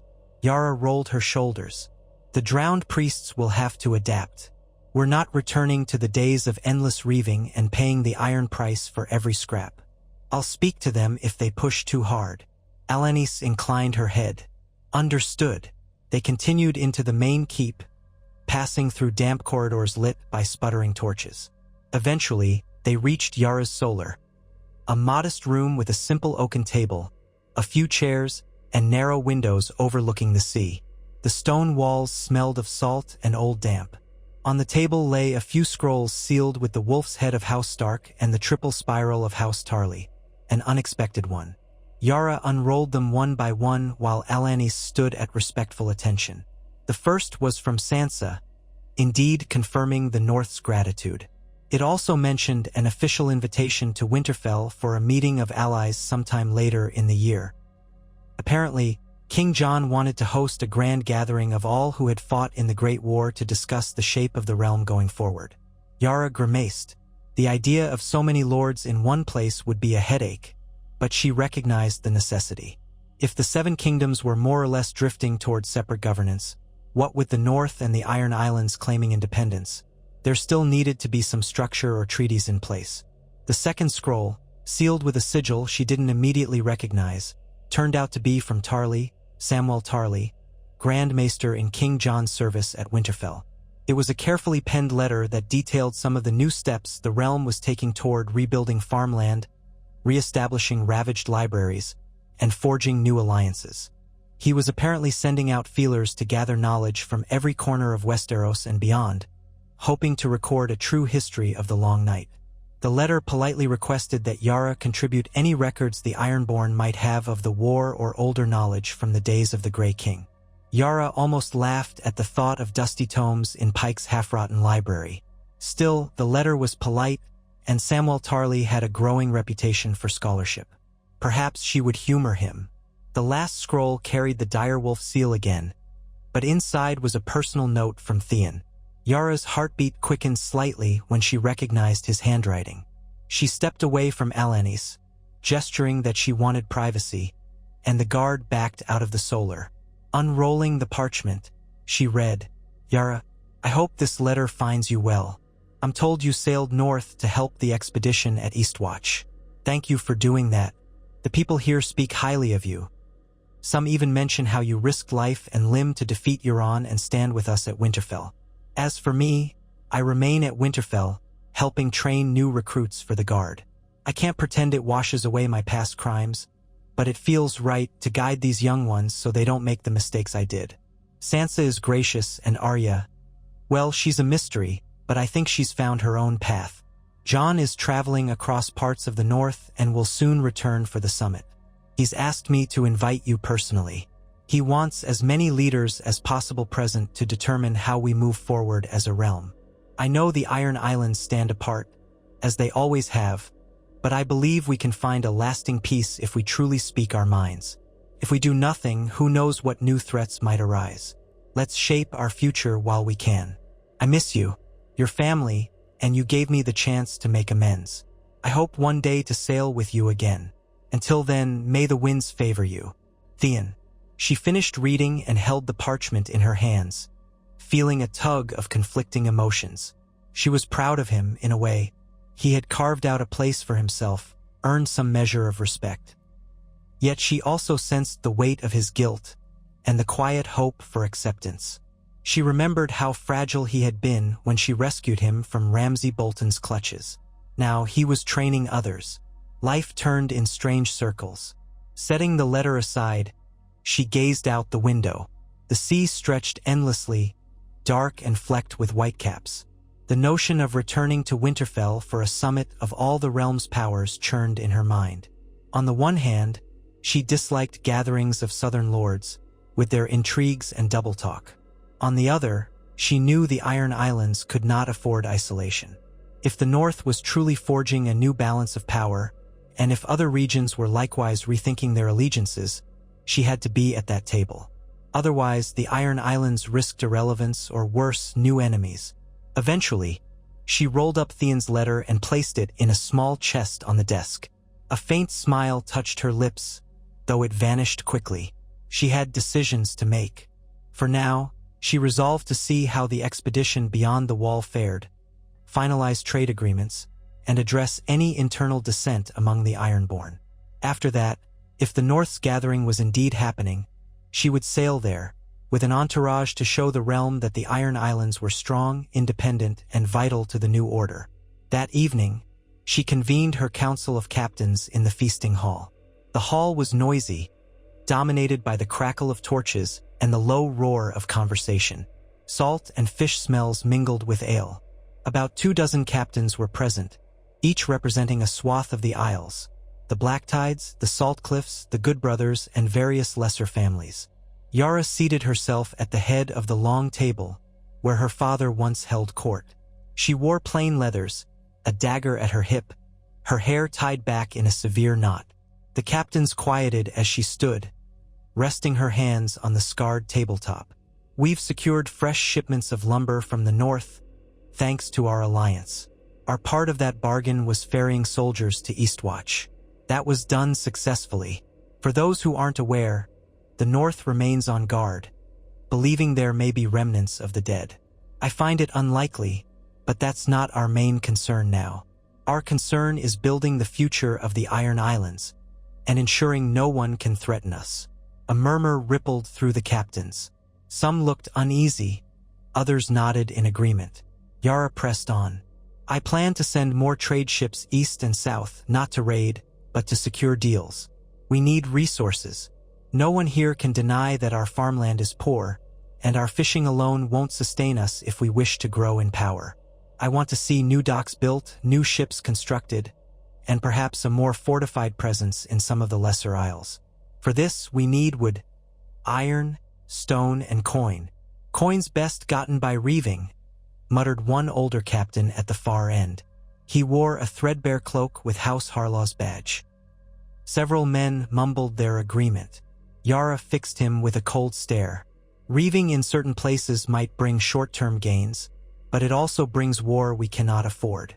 I've ordered we leave the north alone. The Manderleys, the Starks, the Glovers, they're our allies now. If you decide to raid them, you'll be ignoring my command.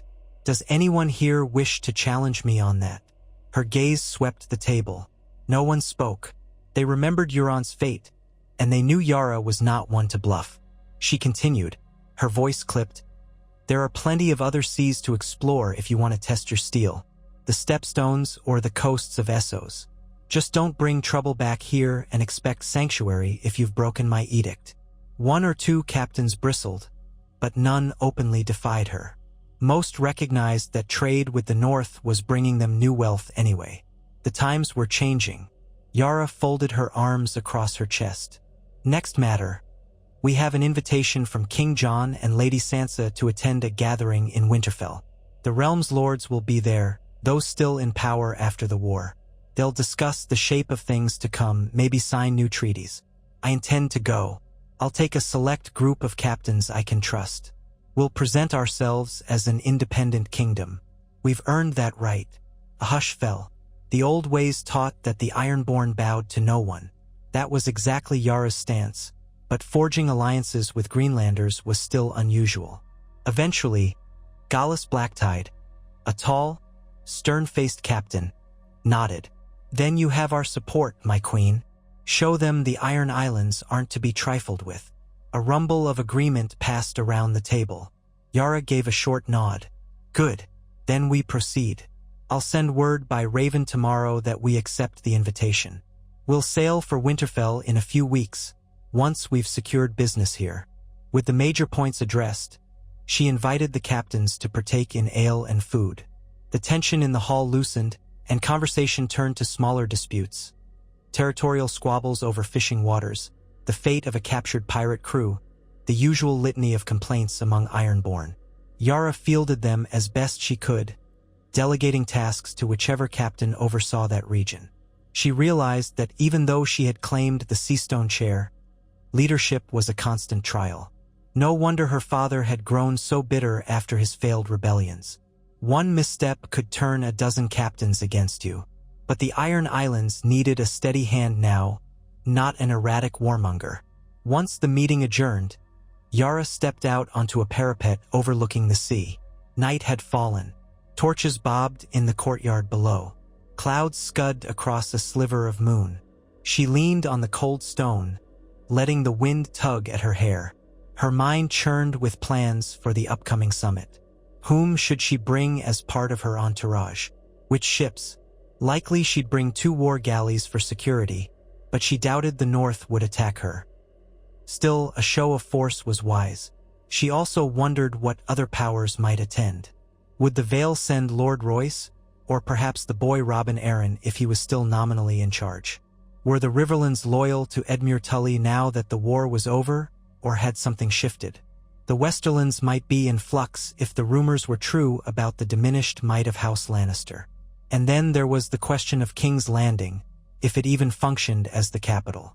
She heard rumors that the Iron Throne was empty, or near enough, with no strong claimant.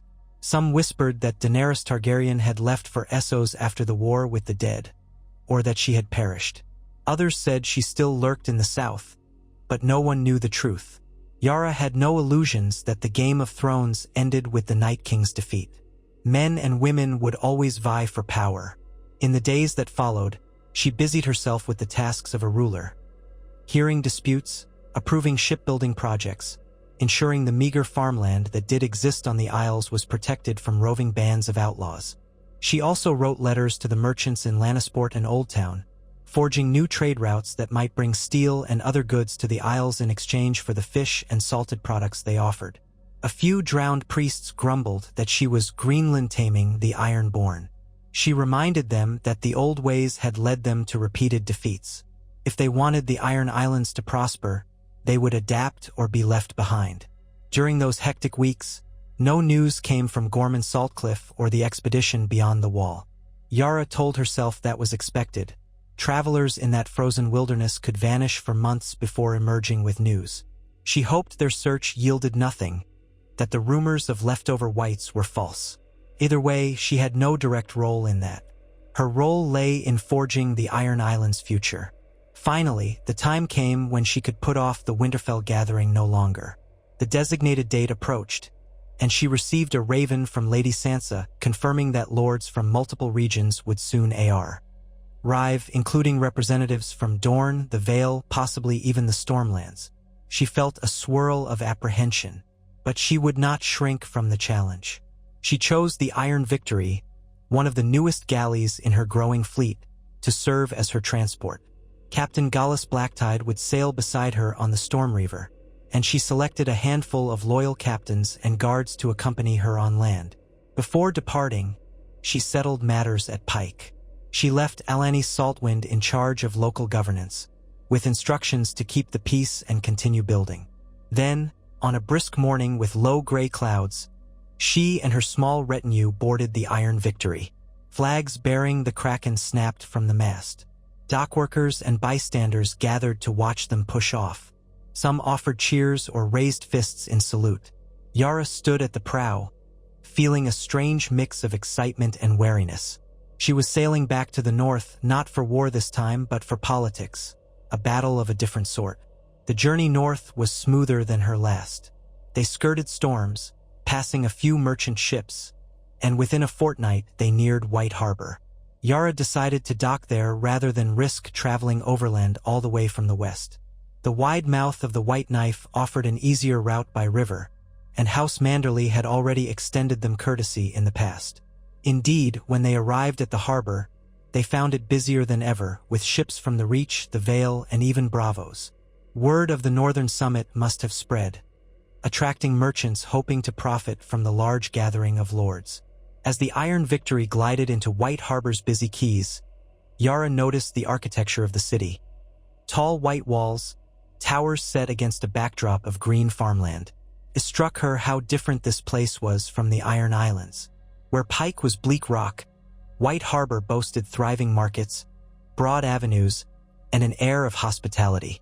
She disembarked with her chosen captains, eyeing the stares from the local people. Some recognized the Kraken sigil and stepped back apprehensively, but none shouted insults or threats. The alliance had held. A Manderley guard escorted them through the city, leading them to the gates that opened onto the main thoroughfare toward Winterfell. As they rode north on borrowed horses, Yara and her men seldom had cause to ride, but she adapted. They passed farmland, small villages, and wide tracts of forest. The temperature dropped steadily. Autumn was in the air, though the north's autumn felt nearly as cold as a southern winter.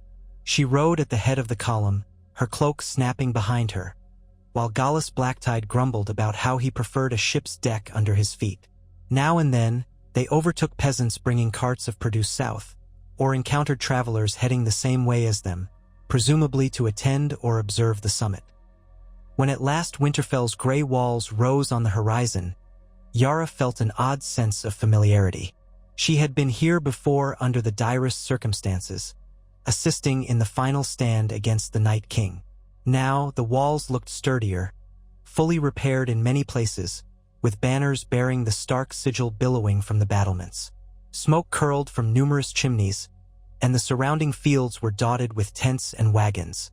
Clearly, many lords and their retinues had already arrived. The guards at the gate recognized them, thanks to prior communication. After a brief exchange of courtesies, they were led into the courtyard. Yara dismounted, handing her reins to a stable boy who eyed her with wide eyes. She removed her gloves and gazed around. The last time she had stood here, the grounds were littered with the wounded after the long night. Now it bustled with life.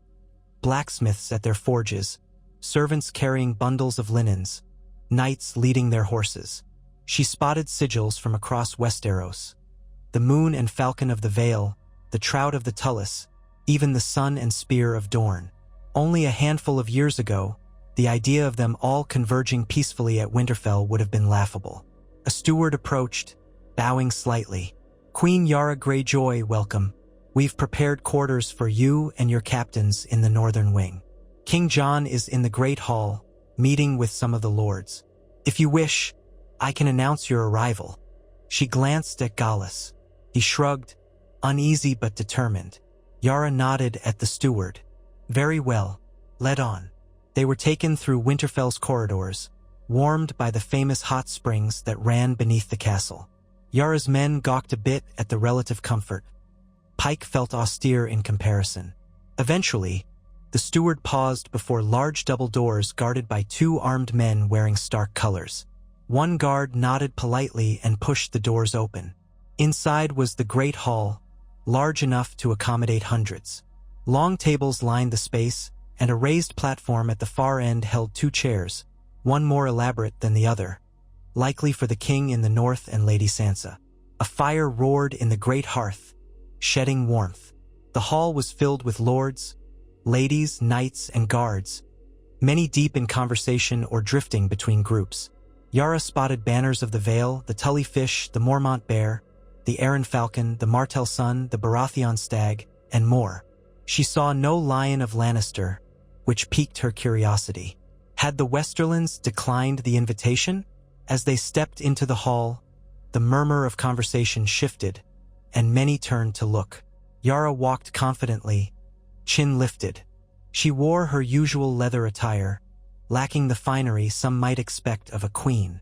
Behind her came Gallus Blacktide and the other Ironborn who bore the Kraken sigil on their cloaks or jerkins. They drew stairs, but no one moved to bar their way. Near the dais, Yara saw Sansa Stark rise from her seat. She wore a simple but elegant gown of deep gray, trimmed with white fur, and her red hair was woven in a long braid. Her expression was composed, but Yara noted a hint of warmth in her eyes. Standing beside Sansa was Arya Stark, looking more at ease in a fitted leather tunic than any courtly gown. Next to them, Jon Snow conversed quietly with a man Yara didn't recognize immediately, possibly a lord from the Stormlands. Jon's gaze flicked up, and he excused himself, stepping toward Yara with a small, welcoming smile. "Queen Yara," he said, extending a hand in greeting. His voice carried enough for nearby lords to hear. "Welcome to Winterfell. We're glad you came." She clasped his hand briefly, feeling the firm grip of a warrior. "Thank you, King Jon. The Iron Islands stand by the north as agreed. We'll see what this summit holds." A chorus of murmurs rippled around them, but no one voiced objection. Sansa stepped forward. "It's good to see you," she said, her tone polite but earnest. "We hope your journey was safe?" "It was," Yara replied. "No storms this time." Arya watched with an unreadable expression, but she nodded in greeting. Yara recalled Arya's lethal prowess on the battlefield. If anyone doubted the youngest Stark sister, they were fools. Yara also spotted Theon moving through the throng, his dark hair grown a little longer, his frame still lean. Their eyes met, and he paused, swallowing visibly. A range of emotions crossed his face. Then he approached, a slight limp in his stride from an old injury. "Yara," Theon said quietly, stopping a few paces away. "You made it." She inclined her head. "Of course. Couldn't let this gathering happen without the Iron Islands present." Her lips twitched in a faint smile. "It's good to see you, brother." He ducked his head, the ghost of a smile in return. "And you." Jon cleared his throat, drawing attention back to him. "We'll have a formal opening feast tonight, and then tomorrow we begin discussions. For now, please join the others. Find food, warmth, and conversation if you like. Let any steward know if you need something." Yara thanked him and moved away, letting them return to their hosting duties. Theon lingered at her side, though, as if unsure whether to speak further. Eventually, they found a quieter spot near one of the side tables. A servant offered them cups of mulled wine, which Yara accepted gratefully. Theon tried a faint grin, glancing around at the swirl of lords and ladies. "It's quite the gathering," he said. "Dorne, the Vale, the Riverlands, even some from the Stormlands. I heard rumors there might be delegates from the Reach too, though they haven't arrived yet. No sign of the Westerlands or King's Landing." Yara tilted her head. "So is the Iron Throne truly vacant?" "From what we gather, yes," Theon replied. "After the war, Cersei Lannister was killed.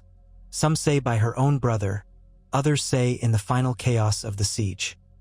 Daenerys Targaryen briefly took King's Landing, but there was more fighting and eventually she flew off with her dragon.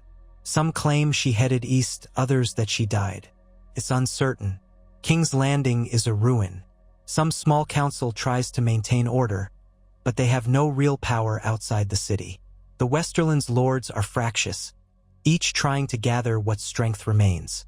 They haven't accepted any single leader, so the Iron Throne sits empty, crumbling in the Red Keep." Yara digested this, remembering Euron's boast that he would wed Daenerys Targaryen and conquer Westeros. How hollow that dream seemed now. "So the realm is truly in flux," she said, sipping her wine. "That's why Jon and Sansa want to gather everyone here, to see if we can avoid future wars?" Theon nodded. "They believe so. The North is free, the Iron Islands are free, Dorne might as well be, though some question whether they'll revert to old paramours or try forging new alliances. The Vale is stable, but the boy Lord Aaron is still young, so Lord Royce effectively governs. The Riverlands are under Edmure Tully, but he's more scholar than warrior. The Stormlands are still reeling from years of conflict. So yes, we could easily fall into chaos, or we could try to find a structure that keeps us from ripping each other apart." Yara gave a short laugh. "A tall order, but I'm here to ensure no one doubts the Iron Islands' place. We won't bow, we won't kneel, but we can be allies if they respect our independence." Theon's expression grew thoughtful. "Jon respects it, Sansa too. As for the others, you'll have to see. Some of them might want a reunified Westeros under a single crown. Then they'll have to try prying pike from my cold hands," Yara said, voice low. "But we'll talk before we fight. That's all I can promise." Theon nodded. After a moment, he glanced around at the swirling crowd. "Would you like to meet some of the others? I can introduce you. Or, if you prefer to rest." "I can handle them," Yara said, handing her empty cup to a passing servant. "Go on, Theon. Do whatever tasks you've been saddled with. We'll catch up later. Really catch up." A small smile crossed his lips. "All right." He bowed his head slightly and slipped away, disappearing into the throng. Yara drew a breath, scanning the sea of unfamiliar faces. She recognized a few from the war. Lord Royce, massive in his steel and furs, chatting with a cluster of Vale Knights. Edmure Tully, older now, quietly conferring with a pair of bannermen. On the dais, Sansa and Jon welcomed a newly arrived party wearing golden rose badges. House Tyrell had been nearly wiped out, but it seemed the Reach was represented by some lesser branch or new caretaker, as House Tarly had supported them. The swirl of politics made her head swim, yet she knew she had to wade into it. Muttering a curse at the intricacies of mainland chatter, she steeled herself and strode forward. She would make the Iron Islands known, assert their sovereignty, and see what alliances might be forged. If all went well, the realm might avoid another bloody war. If not, the Ironborn were not strangers to strife. As night fell, the great hall was cleared of casual onlookers and a formal feast began. Musicians played subdued tunes, servants hurried about with platters of roast meats, vegetables, and the thick black bread the North favored. Yara sat at the high table not far from Jon, Sansa, and Arya, along with Lord Royce, Edmure Tully, and the representative from Dorne, a sharp-eyed woman named Lady Nemella. Theon was further down the table, near a cluster of northern lords. Candles flickered in great iron sconces, casting dancing shadows on the stone walls. Tapestries depicting direwolves, old battles, and northern legends adorned the hall, newly restored after the damage of war. Jon stood at the table's center, raising a cup. Conversations hushed. "My lords and ladies, we thank you for coming to Winterfell. We gather not to press claims over one another, but to find a way forward now that the Iron Throne is vacant. The North remembers what war has done to this realm, and we have bled too much to spill more blood without cause. Tomorrow we will discuss these matters openly. Tonight, let us share a meal as allies and, I hope, as friends." There was a scattered murmur of assent. Some still wore guarded expressions, uncertain how to navigate this new era. But the food and drink softened tensions, and soon the hall was filled with the clatter of knives and the hum of conversation. Yara ate sparingly, more interested in observing. She watched how Sansa quietly orchestrated things, sending servants with more wine to one table, beckoning a scribe to record something at another. She noticed how Arya hardly touched her food, as if she had somewhere else to be. She saw how Edmure Tully occasionally offered a wry smile but left much of the talk to younger lords. Lady Nymella from Dorne, meanwhile, engaged Jon in a conversation about trade routes. Yara noted Gallus Blacktide, at a lower table, regaling a wide-eyed Mormont boy with stories of sailing. All around them, alliances were forming or fraying, depending on each person's ambitions. Eventually, Yara excused herself to get some fresh air. She found her way to a side door that led into the courtyard, which was quieter now under the moonlit sky. Snow glittered faintly in the corners, but the day's warmth had turned most of it to slush. A few guards paced the battlements overhead. She closed her eyes, inhaling the crisp northern air. She reflected on how far she had come. From the rebellious daughter of Balon Greyjoy to the woman who slew Euron and claimed the Iron Fleet, forging an alliance that saved the realm from the dead. Now she walked among lords as an equal, recognized as Queen of the Iron Islands, at least by some. She wondered what Balon would say if he could see her now. Perhaps he'd curse her for bending to the mainlanders. But she had secured independence without kneeling. That was more than Balon ever managed. The soft crunch of boots on wet ground made her open her eyes. She turned to see Sansa approaching, her cloak trailing behind her. The torchlight from the wall cast a warm glow on her red hair. She offered Yara a gentle smile. "Apologies for the interruption," Sansa said quietly. "I needed a breath of air as well." Yara inclined her head. "No need to apologize, Lady Sansa. It's your home." They stood in a moment of companionable silence, watching mist drift across the courtyard. Then Sansa said, "You left the feast early. Finding it tedious, I suppose?" A slight smirk touched Yara's lips. "I'm not one for endless small talk. We'll have enough of that tomorrow." Sansa nodded, gazing up at the moon. "I appreciate you coming. I know the Iron Islands value their isolation, but this is important. We can't afford more chaos." Yara studied her expression. Sansa had changed since the war. Less visibly traumatized, more quietly resolute, though her eyes held a lingering sadness. "You want unity, but also to let each kingdom stand on its own?" "That's it, in a sense," Sansa said. "Jon believes the North should stand apart, free of southern crowns, but he also understands we can't close ourselves off completely. Food, trade, alliances, these are the stuff of survival. I believe the same for the Iron Islands, Dorne, and any other region that chooses independence. We should remain allied, but not subjugated." Yara crossed her arms.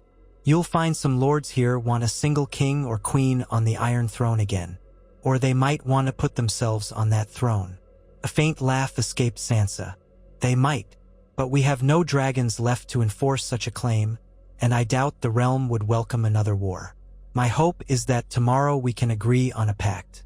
A confederation of sorts, if you will, each kingdom ruling itself, but pledging not to wage war on the others without cause, and joining together for mutual defense if need be." Yara tilted her head. "A bold dream, one that might anger those who can't let go of the old ways." "Yes," Sansa agreed. "But we owe it to our people to try. We all nearly perished in the long night. We have a chance to reshape the realm for the better. Yara thought of the battered West, the uncertain fates of the Lannisters and Targaryens. Perhaps the time was indeed ripe for a new arrangement. She nodded slowly. I'll listen to what you propose. I can't promise the other Ironborn will like it, but if it benefits us, I'll stand with you. Sansa smiled softly. That's all I can ask. Thank you, Yara.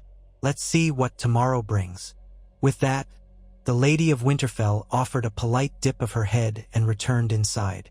Yara lingered, arms folded, studying the moonlit courtyard. She felt a stir of cautious optimism. Perhaps they truly could avoid the cycle of rebellions and conquests that had plagued Westeros for generations. The realm could be a patchwork of kingdoms that respected each other's independence. She thought of Theon forging a new identity in the north and felt a small surge of pride. For all the horrors that had happened, they still stood, forging on. With a final glance at the night sky, Yara turned and headed back to the Great Hall. Tomorrow, she would face the Lords of Westeros in earnest discussion.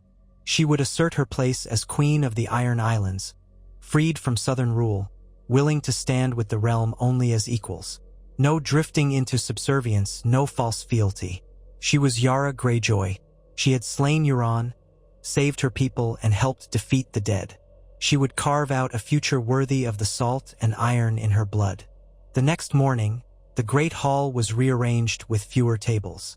A semicircle of chairs was set near the dais, one for each significant leader, facing inward so they could see each other and speak without a high table imposing rank. Jon Snow took a central chair as a moderator, with Sansa and Arya near him. Edmure Tully, Lord Royce, Lady Nymella of Dorne, a representative from the Stormlands, a steward from House Tyrell's caretaker family, and Yara Greyjoy herself took their seats. Around them stood various counselors, knights, guards, and scribes ready to note every word. Sunlight streamed through the windows, giving the ancient hall a brighter look than the feasting of the previous night. A hush fell. Jon cleared his throat, voice projecting confidently. Thank you for gathering. The reason for this council is to decide how the realm proceeds without a central monarchy. We know the Iron Throne remains empty, the Red Keep in disrepair. The North, under our rule, has declared independence. So have the Iron Islands under Queen Yara. Dorne has always valued its autonomy. The Vale, the Riverlands, the Reach, and the Stormlands stand uncertain, and the Westerlands remain in turmoil. We propose to form a confederation of sorts, a new structure that respects each kingdom's sovereignty while ensuring peace among us. He paused, meeting each leader's eyes.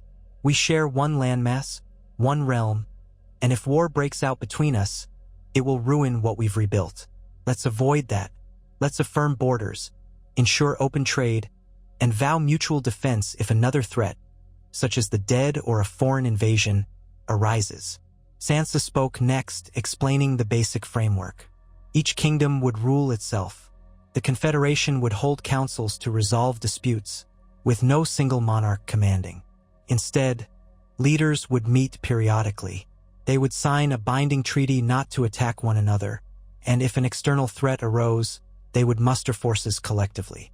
Each kingdom could set its own laws and customs. The biggest point of contention was likely whether lords would accept the permanent dissolution of the Iron Throne. Lord Royce, who served as protector of the Vale for the boy Lord Aeron, scratched his bearded chin. The Vale is open to this idea, though I worry about internal conflicts. What if, for instance, outlaws from the Riverlands raid the Vale's borders? Do we settle that in a confederation council? Edmure Tully inclined his head. Yes, I would prefer that to open war. We'd negotiate reparations or joint brigand hunting. Better that than turning our knights on each other. Lady Nymella from Dorne murmured her approval. Dorne has always been fiercely independent. This arrangement seems to safeguard that independence while giving us the benefits of trade and alliances. We are inclined to agree. A representative from the Stormlands, Lord Gendry Baratheon, apparently recognized as Robert Baratheon's bastard turned legitimate, listened intently. He was young, broad-shouldered, wearing a stag sigil. Storm's End was battered by wars, he said carefully. We have no love for more conflict, but we rely on trade with the Reach and the Crownlands for certain goods. If the Crownlands remain leaderless, how do we ensure the shipping lanes stay safe? Sansa replied, "We can allocate Confederation funds to maintain roads and waterways, perhaps with each kingdom contributing. The specifics can be worked out. As for the Crownlands, we may grant them autonomy or see if a new local lord emerges.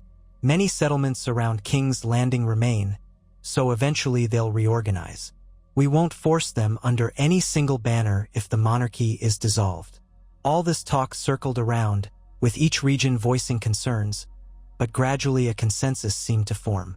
No one wanted the Iron Throne. None wanted to claim absolute rule over a realm so fractured. Yara watched carefully, occasionally adding input. When someone asked how the Iron Islands felt, she stated plainly, "We want recognition of our independence. In return, we pledge not to raid Confederation members. If any threat, foreign or otherwise, endangers us all, we'll sail to meet it. But the Iron Islands bow to no crown.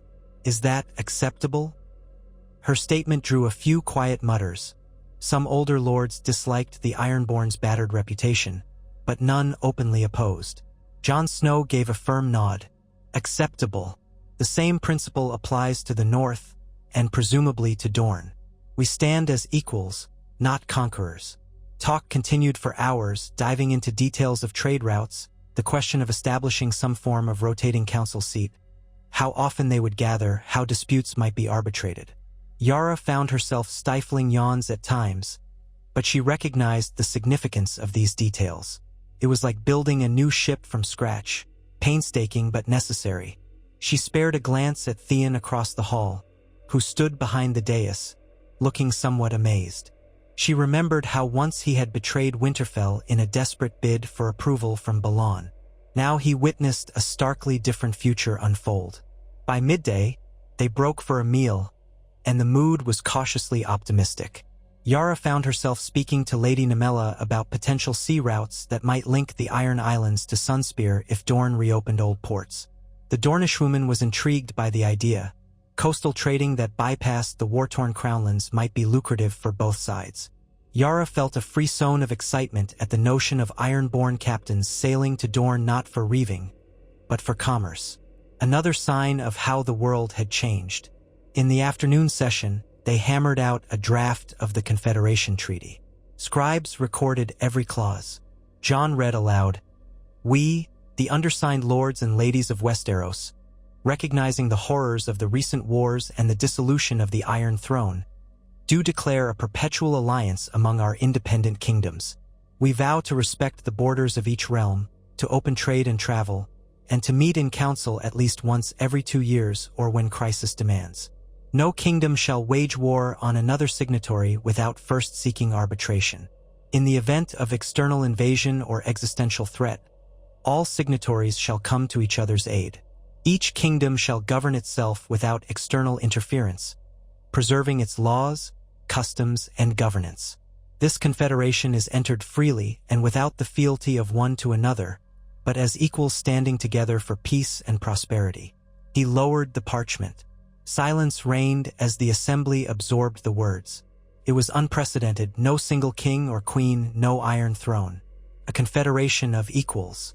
At length, Lord Royce cleared his throat.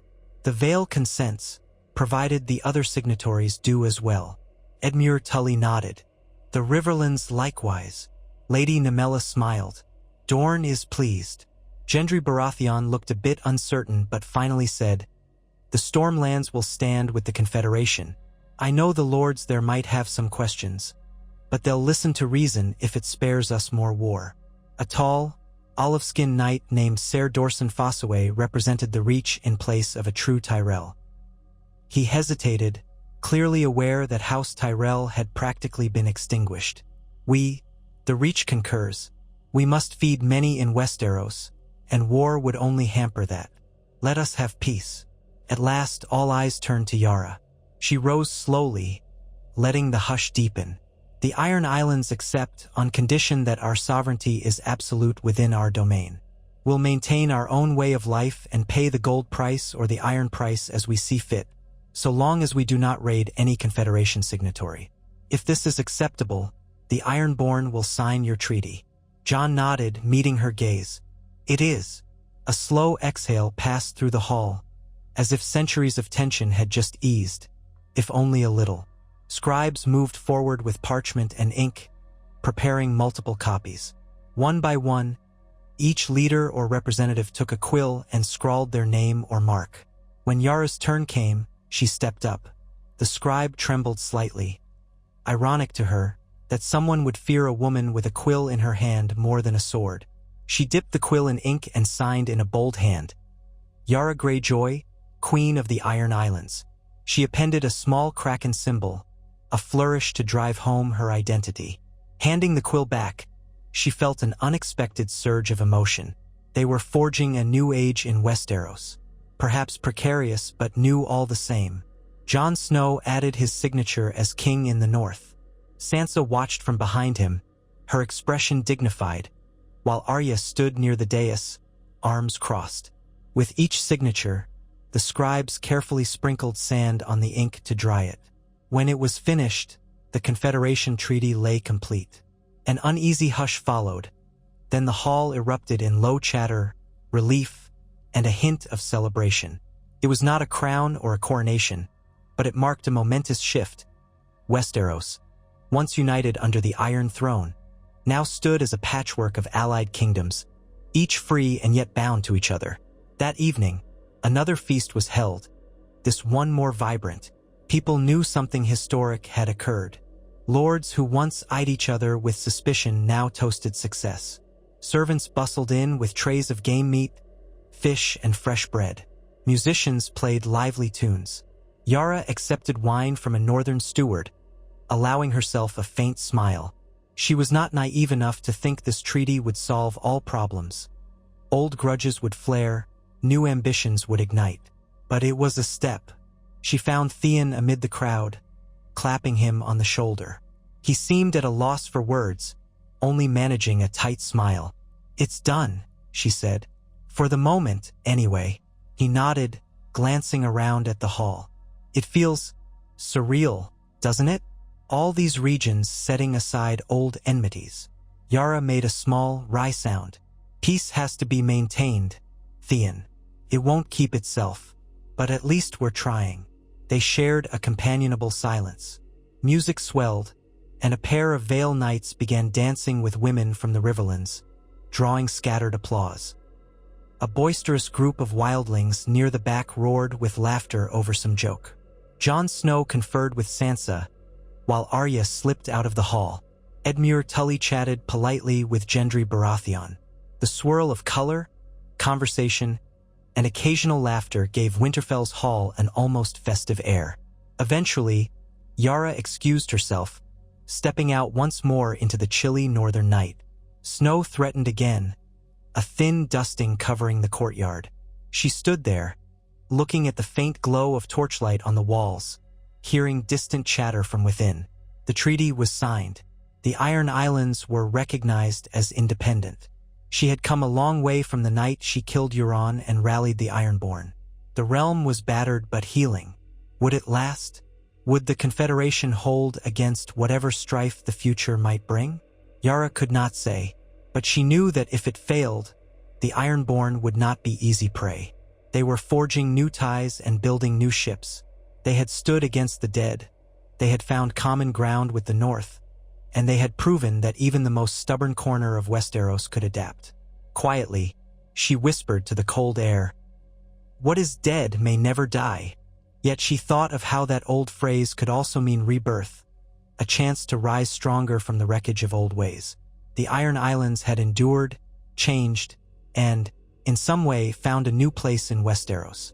If that was not a miracle, it was close enough. Behind her, the door opened. She glanced over her shoulder, spotting Theon again. He hesitated, as if unsure of interrupting her solitude. She beckoned him closer. Theon joined her, arms hugging his torso against the cold. "You could come back with me, you know," Yara said, her tone casual. "To the Iron Islands.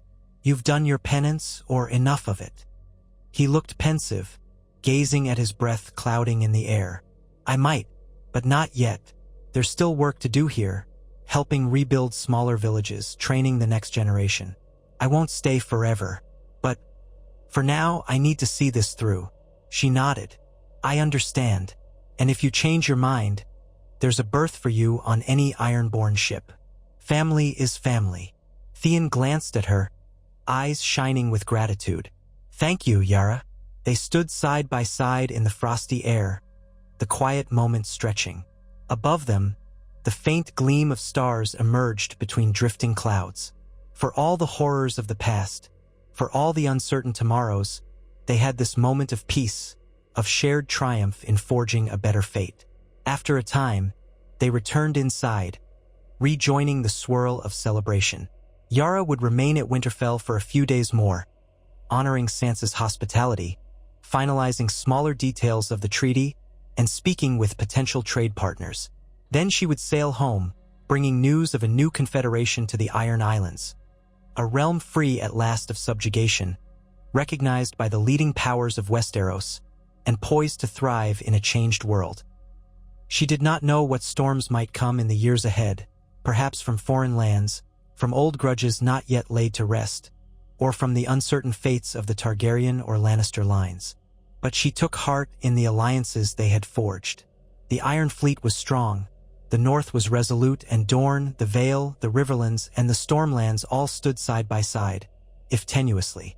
In that unity lay the hope that they could weather any tempest, or at least face it together. So the feast went on long into the night, and Yara Greyjoy stood amidst the crowd of lords and ladies, raising a cup of spiced wine in silent salute to those who had fallen. Her father, her uncle, the countless Ironborn who never returned from raids, and all those in the north who had perished in the long night. Their sacrifices had shaped this moment. Whatever might lie ahead, she would not squander it. She tipped the wine to her lips, letting the warmth fill her. Tomorrow, she would speak on behalf of the Iron Islands as a recognized queen. After that, she would guide her people home, secure in the knowledge that they were building a future born not from endless war, but from the fierce determination that had toppled Euron, shattered the dead, and reshaped the realm. In that future, Yara Greyjoy stood tall. Daughter of Balon, slayer of Euron, ally of the North, and queen of the Iron Islands, free and unbowed.